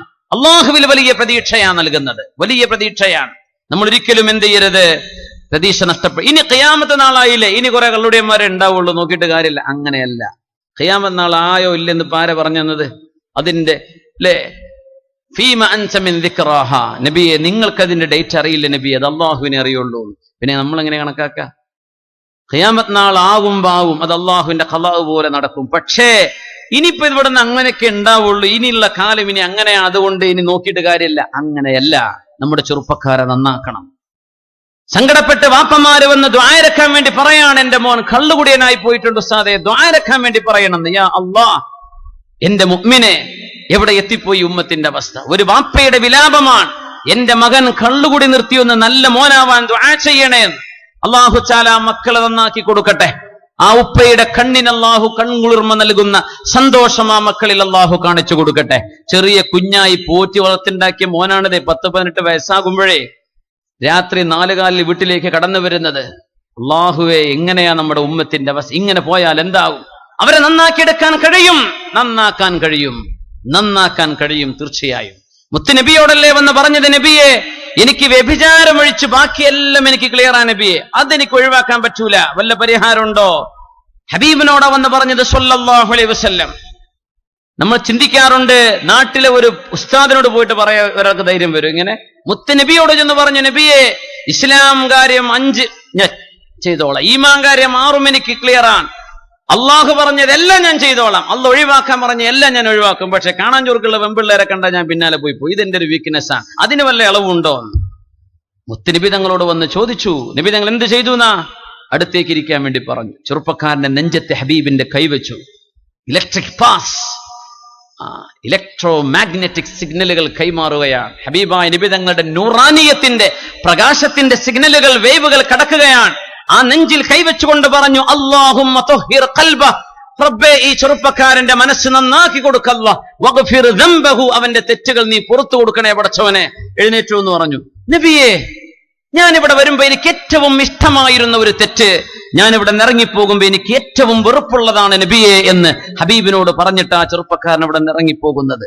അതാണ് റസൂലുള്ളാഹി സ്വല്ലല്ലാഹു അലൈഹി വസല്ലം. ഇറങ്ങിപ്പോ ഇവിടെ നിന്ന് തങ്ങൾ പറയാ, അങ്ങനെയാണോ പറഞ്ഞത്? നബിക്ക് അങ്ങനെ പറഞ്ഞൂടെ? സ്വഹാബത്തിന്റെ മുമ്പിലാണ് ഈ ചോദ്യം വരുന്നത്.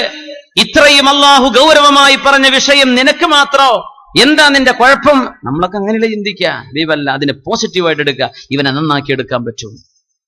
ഇജാബിയ, അതിനാണ് പോസിറ്റീവ് തിങ്കിങ്. എപ്പോഴും ഒരു ഗ്ലാസ് വെള്ളം കിട്ടിക്കഴിഞ്ഞാൽ, 1/2 ഗ്ലാസ് വെള്ളമുണ്ടെങ്കിൽ 2 തരം മനുഷ്യന്മാരെ ഇതിപ്പോ എന്താ നിങ്ങൾ കാണുന്നത് എന്ന് ചോദിച്ചാൽ, ഒരു വിഭാഗം പറയും 1/2 ഗ്ലാസ് വെള്ളമുണ്ട്, വേറൊരു വിഭാഗം പറയും 1/2 ഗ്ലാസ് കാലിയാണ്.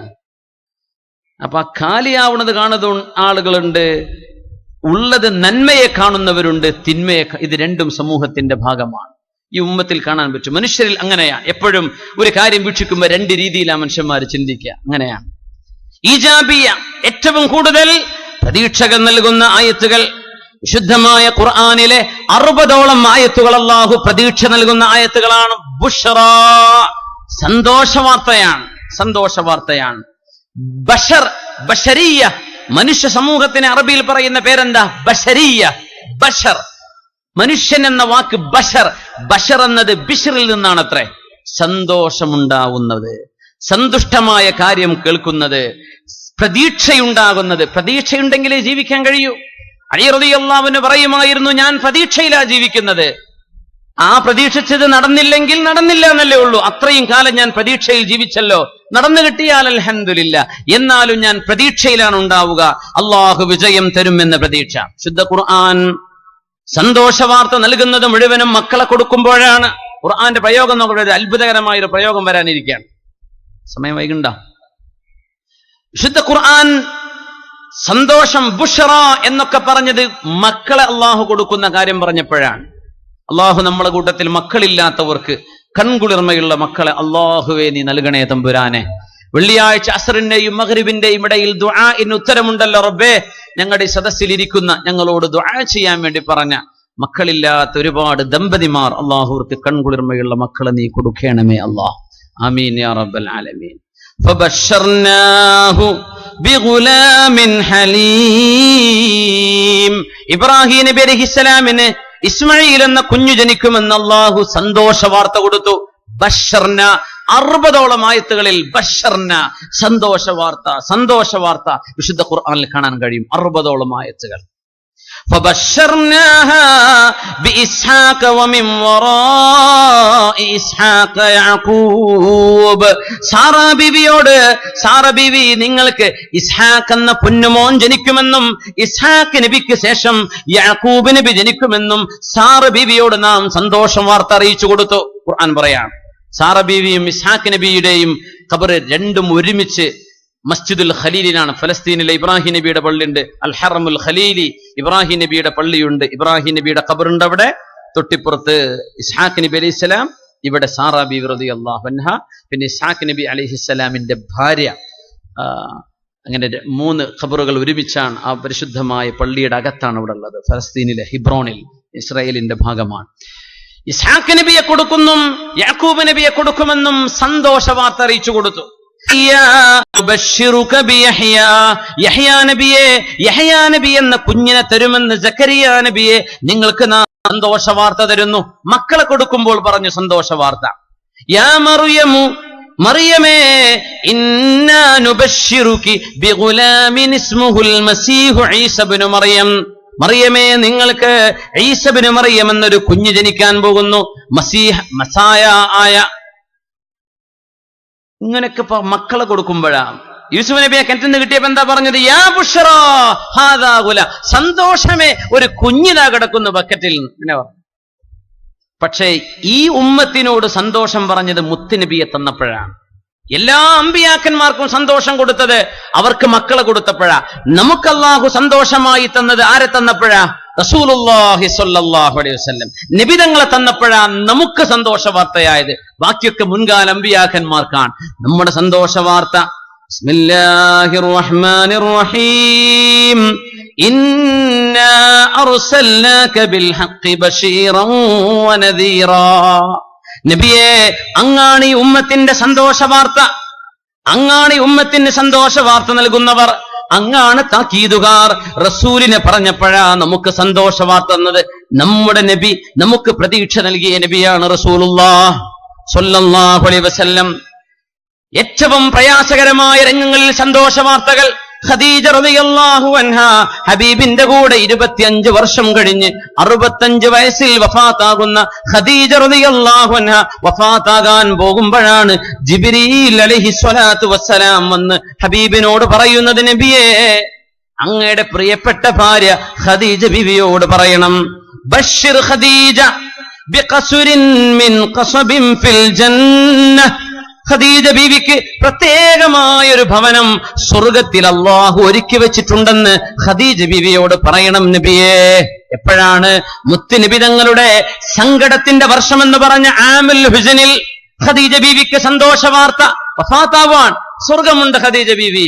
അല്ലാഹു നമ്മുടെ ഉമ്മമാർക്കും നമുക്കൊക്കെ അല്ലാഹു ആ സ്വർഗത്തിലെത്താൻ ഭാഗ്യം തരട്ടെ, ആമീൻ. വിഷമസന്ധിയിൽ ഭർത്താവിന്റെ കൂടെ നിന്നവരാ ഖദീജ റളിയല്ലാഹു അൻഹ. സുഖണ്ടാവുമ്പോ ഏത് പെണ്ണുങ്ങളും ഭർത്താവിന്റെ കൂടെ നിൽക്കും. ഗൾഫിൽ നിന്നൊക്കെ അതായത് പോരാത്തത്. എന്തേ? ഉറങ്ങാൻ പറ്റുന്ന സുഖം അത് ഗൾഫിലേ നടക്കുള്ളൂ, ഇവിടെ ഉറങ്ങാൻ പറ്റൂലല്ലോ. രാവിലെ കോളിംഗ് ബെല്ലായില്ലേ. അപ്പോ കഷ്ടപ്പാടുള്ള നേരത്ത് ഒപ്പം നിൽക്കുമെന്നാ കിട്ടേണ്ടത്. ഭർത്താവിന്റെ ജോലി അങ്ങ് പോയി നാട്ടിലേക്ക് വന്നു, എന്നെ പിരിച്ചു വിട്ടതാ മോളെ എന്ന് ഇവിടെ വന്നിട്ടേ പറയാൻ പാടുള്ളൂ. എന്റെ ഇടക്ക് പറഞ്ഞ നാട്ടിൽ സ്വീകരിക്കുക, എയർപോർട്ടിലേക്ക് വരെ വണ്ടി അയക്കൂല. അതുകൊണ്ട് അങ്ങനെയാണ് അവസ്ഥ അല്ലേ? കഷ്ടപ്പാടിൽ കൂടെ നിൽക്കാൻ നബിതങ്ങൾ പനി പിടിച്ച് വിറച്ചു വരുമ്പോഴാ മുത്ത് നബിയെ, അള്ളാഹു നിങ്ങളെ കൈവിടിയില്ല കേട്ടോ എന്ന് സന്തോഷം കൊടുത്ത മഹതിയാണ് ഖദീജ റളിയല്ലാഹു അൻഹ. ഹബീബായ റസൂലുള്ളാഹി സ്വല്ലല്ലാഹു അലൈഹി വസല്ലം തങ്ങൾക്ക് ത്വായിഫിൽ നിന്ന് കല്ലേറുണ്ടായപ്പോ പ്രിയപ്പെട്ട പിതാവിന്റെ ജ്യേഷ്ഠൻ അബൂ ത്വാലിബ് എന്നവർ മുസ്ലിമായില്ല. പക്ഷേ ഉപ്പായുടെ സ്ഥാനത്ത് നിന്ന് സംരക്ഷണം കൊടുത്ത അബൂ ത്വാലിബ് വഫാത്തായ വർഷം, ഖദീജ ബീവി റളിയല്ലാഹു അൻഹ വഫാത്തായ വർഷം അല്ലാഹു സന്തോഷം കൊടുക്കാൻ ഇസ്റാ വൽ മിഅ്റാജ്. ഇസ്റാ മിഅ്റാജ് നടന്നത് അപ്പോഴാണ്. മക്കയിൽ നിന്ന് മദീനയിലേക്കുള്ള ഹിജറ കൊടുത്തത് അപ്പോഴാണ്. മദീനയിൽ കാലുകുത്തിയതും ഇസ്ലാമിന്റെ വിജയമായിരുന്നു. കഷ്ടപ്പാടിന്റെ സമയം അല്ലാഹു പ്രതീക്ഷ കൊടുക്കാൻ. നമ്മളിപ്പോ ഈ ഉമ്മത്ത് ഖനീഭവിച്ച ഇരുട്ടിലാണ് നമ്മളുള്ളത്. അല്ലാഹു തആല വളരെ പെട്ടെന്ന് ഈ ഉമ്മത്തിന് നല്ല വിജയത്തിന്റെ ഒരു പ്രഭാതം തരാൻ സമയമായിരിക്കുകയാണ്. അല്ലാഹു അത് തരട്ടെ എന്ന് നമുക്ക് ദുആ ചെയ്യാം. ജാബിർ ഇബ്നു അബ്ദുല്ലാഹി റളിയല്ലാഹു തആല അൻഹുവിനോട് അല്ലാഹുവിന്റെ റസൂൽ പറഞ്ഞു, ജാബിർ തങ്ങളുടെ വാപ്പ അബ്ദുല്ലാഹി ഇബ്നു ഹറാം എന്നവരെ ശത്രുക്കൾ കൈകാലുകൾ മുറിച്ച്, മൂക്ക് മുറിച്ചെടുത്ത്, കണ്ണ് ചുഴിഞ്ഞെടുത്ത്, ചെവി അരിഞ്ഞെടുത്ത് യുദ്ധക്കളത്തിൽ ശരീരമാസകലം ഛിന്ന ഭിന്നമായി കിടന്നപ്പോഴാണ് ജാബിർ റളിയല്ലാഹു അൻഹു വിളിച്ചിട്ട് പറഞ്ഞത്, ജാബിറേ, അബ്ശിർ യാ ജാബിർ. വാപ്പയുടെ കോലം കണ്ട് വാപ്പയെ ശത്രുക്കൾ ഇഞ്ചിഞ്ചായി കഷ്ണം കഷ്ണമായി വെട്ടി നുറുക്കിയത് കാണുമ്പോ, ജാബിറേ, അല്ലാഹുവിൽ നിന്ന് പ്രതീക്ഷ വെടിയല്ല ജാബിറേ, അബ്ശിർ യാ ജാബിർ, ബാപ്പയെ കാണിച്ചു കൊടുത്ത് പറഞ്ഞു, ജാബിറേ, നിങ്ങൾ സന്തോഷിക്കണം ജാബിറേ, മാ കല്ലമല്ലാഹു അഹദൻ ഇല്ലാ മിൻ വറാഇ ഹിജാബ് വകല്ലമ അബാക കിഫാഹാ. അള്ളാഹു ഏതൊരു മനുഷ്യനോടും ഒരു മറക്ക് പിന്നിൽ നിന്നാണ് സംസാരിക്കുന്നതെങ്കിൽ നിങ്ങളുടെ ഉപ്പ അബ്ദുല്ലാഹ് ഇബ്നു ഹറാം എന്നവരോട് ഒരു മറയുമില്ലാതെ ഡയറക്റ്റ് അള്ളാഹു സംസാരിച്ചിരിക്കുന്നു എന്ന് വാപ്പയെ കുറിച്ച് സന്തോഷം പറഞ്ഞു കൊടുത്തു പരിശുദ്ധ റസൂലുള്ളാഹി സ്വല്ലല്ലാഹു അലൈഹി വസല്ലം. കതബ അലാ നഫ്സിഹി റഹ്മ, കരുണയാണ് അല്ലാഹുവിന്റെ കരുണ. അദി ഇബ്നു ഹാത്തിം എന്ന ആള് നബിതങ്ങളുടെ മുമ്പിലേക്ക് വരുന്നു. അദ്ദേഹം വലിയ മുതലാളിയാണ്. വന്നപ്പോ മുസ്ലിമീങ്ങളെ കണ്ടപ്പോഴവിടെ പിഞ്ഞിപ്പറഞ്ഞു നിൽക്കുന്ന പായ നബിതങ്ങളുടെ തലയണയാണെങ്കിൽ അതിന്റെ ഉള്ളിൽ ഈത്തപ്പനയുടെ നാരുകളായിരുന്നു. ഈത്തപ്പനയുടെ ഓല വെച്ചതാണ് നബിയുടെ തലയണ. എന്തായിരിക്കും അതിന്റെ സോഫ്റ്റ്നെസ് എന്ന് ആലോചിച്ച് നോക്കി. നബിതങ്ങളുടെ പാത്രങ്ങൾ നിലവാരം. അന്ന് കിസ്റ കൈസർമാർ അവര് വലിയ ആഡംബരത്തിൽ ജീവിച്ചവരാ. ഇതൊക്കെ കണ്ടപ്പോഴേ അദി ഇബ്നു ഹാത്തിം എന്നവർക്ക് മുസ്ലിമാവാൻ തോന്നിയില്ല. ഈ പാവപ്പെട്ടവരുടെ കൂടെ ഞാൻ കൂടുന്നത് എന്ന് പറഞ്ഞപ്പോ നബി ഒരു 3 വാക്കാ കൊടുത്തത്. ആ വാക്ക് കേട്ടതിൽ പിന്നെ അശ്ഹദു അല്ലാ ഇലാഹ ഇല്ലല്ലാഹ് വ അശ്ഹദു അന്ന മുഹമ്മദർ റസൂലുള്ളാഹ്. നബി തങ്ങൾ ചോദിച്ചു, അദി ഇബ്നു ഹാത്തിമേ, നിങ്ങൾക്ക് ഞങ്ങളെ കാണുമ്പോ ഞങ്ങളുടെ കയ്യിൽ പൈസയില്ല എന്ന് തോന്നുമ്പോഴാണോ നിങ്ങൾക്ക് മുസ്ലിമാവാൻ തോന്നാത്തത്? ഞങ്ങളുടെ കയ്യിൽ ആഡംബരമില്ലെന്ന് കണ്ടിട്ടാണോ? ഞങ്ങളുടെ കയ്യിൽ ഭൗതികമായ സാഹചര്യങ്ങളില്ലെന്ന് കണ്ടിട്ടാണോ?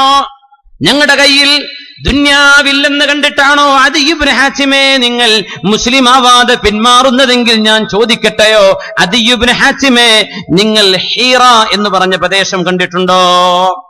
ഹീറ ഞാൻ കണ്ടിട്ടില്ല, കേട്ടിട്ടുണ്ട്. ഇറാഖിലെ ബഗ്ദാദിന്റെയും പേർഷ്യയുടെയും പരിസര ഭാഗത്ത് കിടക്കുന്ന ഹീറയെ നിങ്ങൾ കേട്ടിട്ടുണ്ടോ? കേട്ടിട്ടുണ്ട് നബിയെ. എന്നാൽ കേൾക്കണമോ, ഹീറയിൽ നിന്ന് ഒരു പെണ്ണ് ഒറ്റയ്ക്ക് യാത്ര ചെയ്തു വരും ഹജ്ജ് നിർവഹിക്കാൻ വേണ്ടി. പരിശുദ്ധ മക്കായിലേക്ക് ഒറ്റക്കൊരു പെണ്ണ് വരും. അദിയേ, ആരും അവളെ കണ്ണുവെക്കില്ല, ആരും അവളെ തട്ടിക്കൊണ്ടുപോവില്ല, ആരും അവളെ അപമാനപ്പെടുത്തുകയില്ല. തന്റെ ഒട്ടകത്തിന്റെ കയറ് പിടിച്ച് ഒരു മുസ്ലിമത്തായ പെണ്ണിന് അന്തസ്സോടെ നടക്കാൻ കഴിയുന്ന ഒരു കാലം വരാൻ പോകുന്നുണ്ട് അദിയേ എന്ന് അദി റളിയല്ലാഹു അൻഹുവിനോട് പിന്നെ പറഞ്ഞു, അദിയേ ഞാൻ ചോദിക്കട്ടെയോ, നിനക്ക് കിസ്റയെ കണ്ടിട്ടുണ്ടോ? കണ്ടിട്ടില്ല, കേട്ടിട്ടുണ്ട്.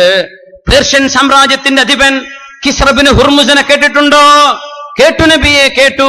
കിസ്റ ഇബ്നു ഹുർമുസിന്റെ സർവ്വസമ്പത്തും ഇസ്ലാമിന്റെ ഖജനാവിലേക്ക് വരാൻ പോകുന്നുണ്ട് അദിയെ. ഞങ്ങൾ പാവങ്ങളാണെന്ന് കണ്ട് മുസ്ലിമാവാതെ നിന്റെ ആഖിറം നഷ്ടപ്പെടുത്തണ്ട തങ്ങൾ പറഞ്ഞു കൊടുത്തു. അദി ഇബ്നു ഹാത്തിമിനോട് തങ്ങൾ ഒന്നുകൂടെ പറഞ്ഞു, അദിയേ, നിങ്ങൾക്ക് ഒരുപാട് കാലം ജീവിക്കാൻ ഭാഗ്യമുണ്ടാവുകയാണെങ്കിൽ ഇസ്ലാമിന്റെ സക്കാത്ത് കൊടുത്തിട്ട് അത് വാങ്ങിക്കാൻ അർഹരായ പാവപ്പെട്ടവരെ നാട്ടിൽ കാണാത്തതിന്റെ പേരിൽ അന്യരാജ്യങ്ങളിലേക്ക് ഇസ്ലാമിന്റെ സക്കാത്ത് കൊടുത്തയക്കേണ്ട അവസ്ഥ വരും ഇവിടെ. അതുകൊണ്ട് ഇപ്പോഴത്തെ ഞങ്ങളുടെ കഥ നോക്കിയിട്ട് മുസ്ലിമാവാതെ നിന്റെ ആഖിറം നഷ്ടപ്പെടുത്തേണ്ട അദിയെ. ഇത് പറഞ്ഞപ്പോഴാണ് അശ്ഹദു അല്ലാ ഇലാഹ ഇല്ലല്ലാഹ് വ അശ്ഹദു അന്ന മുഹമ്മദർ റസൂലുള്ളാഹ്. ഇരുളിൽ നിന്ന് വെളിച്ചത്തിലേക്ക്, ഇരുട്ടിൽ നിന്ന് ഘനീഭവിച്ച ഇരുട്ടിൽ നിന്ന് പ്രഭാതത്തിലേക്ക്. അക്രമങ്ങളും അതിക്രമങ്ങളും നടക്കുമ്പോ സമാധാനപരമായ ഒരു കാലഘട്ടം സ്വപ്നം കാണില്ല. വഹീന്റെ വെളിച്ചത്തിൽ പറയുകയാ റസൂലുള്ളാഹി സ്വല്ലല്ലാഹു അലൈഹി വസല്ലം പ്രതീക്ഷ കൊടുക്കുകയാണ്, ഉമ്മത്തിന് പ്രതീക്ഷ നൽകുകയാണ്. ഈ ഉമ്മത്ത് ഇങ്ങനെയൊന്നുമല്ല, ഇതൊക്കെ നന്നാവും. ഈ ഉമ്മത്ത് ഇങ്ങനെയല്ല, ഉമ്മത്തിന് നല്ല ഭാവി വരും. അദി ഇബ്നു ഹാത്തിം എന്നവർ പറയാ, നിബിതങ്ങൾ പറഞ്ഞതിൽ 2 ഞാൻ കണ്ടു. ഒന്ന്, ഹീറയിൽ നിന്ന് ഒറ്റക്കൊരു പെണ്ണ് വരുന്ന അവസ്ഥ ഞാൻ എന്റെ ജീവിതത്തിൽ കണ്ടു, ആരും ഒന്നും ആക്രമിക്കാതെ. പിന്നെ കിസ്റ ഇബ്നു ഹുർമുസിന്റെ സ്വത്ത് എന്റെ കൈകളിൽ ഫാറൂഖ് റളിയല്ലാഹു അൻഹു വെച്ച് തന്നതും എനിക്ക് ഓർമ്മയുണ്ട്.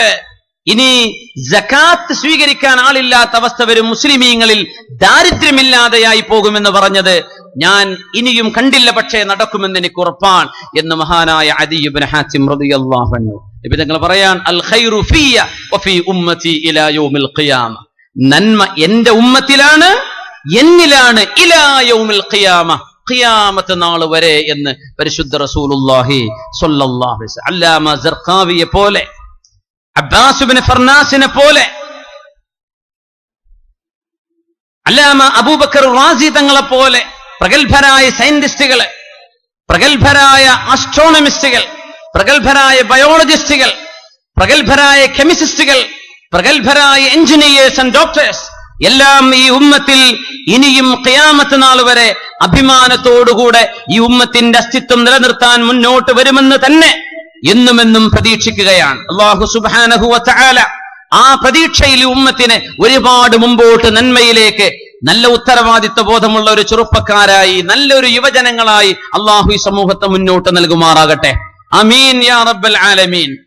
പരിശുദ്ധ റസൂലുള്ളാഹ് സ്വല്ലല്ലാഹു അലൈഹി വസല്ലം ഈ ഉമ്മത്തിന് നൽകിയ പ്രതീക്ഷകൾ അങ്ങനെയാണ്. അതുകൊണ്ട് മുഅ്മിനെ മുന്നോട്ട് നടക്കുക, മുന്നോട്ട് നടക്കുക.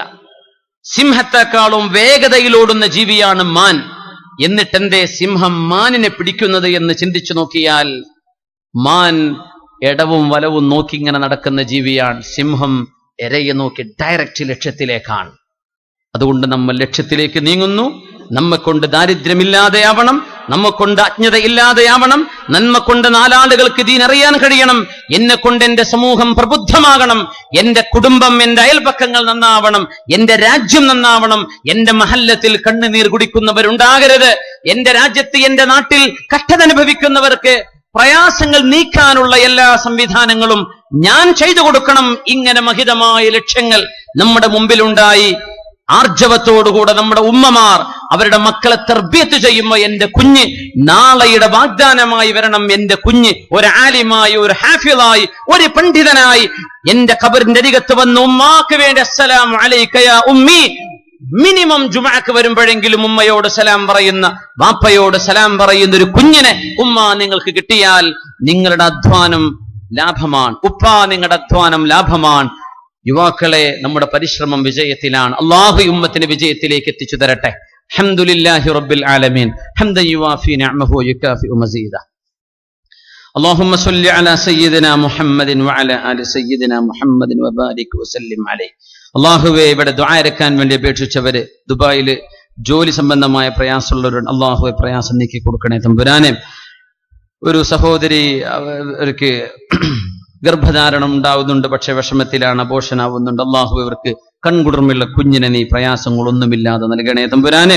സ്വാലിഹീങ്ങളായ ഇണകളെ കിട്ടാൻ അവിടെ ദുആ ഇറക്കാൻ വേണ്ടി പറഞ്ഞിട്ടുണ്ട്. റബ്ബേ, സ്വാലിഹീങ്ങളായ ഇണകളെ ഉമ്മത്തിനെ നൽകണമേ റഹ്മാനെ. കുടുംബത്തിലും ബന്ധുക്കളുടെയും രോഗശമനത്തിന് വേണ്ടി, ഭർത്താവിന്റെ ഉമ്മയുടെ രോഗശമനത്തിന് വേണ്ടി, പരീക്ഷയിൽ വിജയിക്കാൻ വേണ്ടി, കടബാധ്യതകൾ നേടാൻ വേണ്ടി, മകന്റെ ദുശീലങ്ങൾ മാറിക്കിട്ടാൻ വേണ്ടി, നടന്നു കിട്ടാത്ത കുഞ്ഞ് 3 വയസ്സായി, ആ കുഞ്ഞിന്റെ അസുഖം ഷിഫയാവണം. അല്ലാഹുവിന് സലാമത്ത് കൊടുക്കണേ റബ്ബേ. എല്ലാം നിയ്യത്ത് ചെയ്തുകൊണ്ട് ദുആ ഇറക്കണം. അല്ലാഹുമ്മ സ്വല്ലി അലാ സയ്യിദിനാ മുഹമ്മദിൻ വഅലാ ആലി സയ്യിദിനാ വമൗലാനാ മുഹമ്മദ്. اللهم لا تدع لنا في مقامنا هذا ذنبا إلا غفرته ولا هما إلا فرجته ولا مرضا إلا شفيته ولا مريضا إلا عافيته ولا فسادا إلا أصلحته ولا بلاء إلا رفعته ولا عسرا إلا يسرته ولا ضالا إلا هديته ولا ضالا إلا هديته ولا ضالا إلا هديته ولا غائبا إلا رددته ولا طفلا إلا ربيته بفحل فضلك يا رب العالمين ولا حاجة من حوائج الدنيا والآخرة هي لك رضا ولنا فيها صلاح إلا قضيتها ويسرتها يا رب العالمين. اللهم اغفر للمؤمنين والمؤمنات والمسلمين والمسلمات الأحياء منهم والأموات. اللهم اغفر لنا واعف عنا. اللهم تجاوز عنا. اللهم اغفر لأمة محمد صلى الله عليه وسلم. اللهم تجاوز عن أمة محمد صلى الله عليه وسلم. اللهم أعز أمة محمد صلى الله عليه وسلم. اللهم أعزنا وأعز جندك وكلمتك إلى يوم القيامة.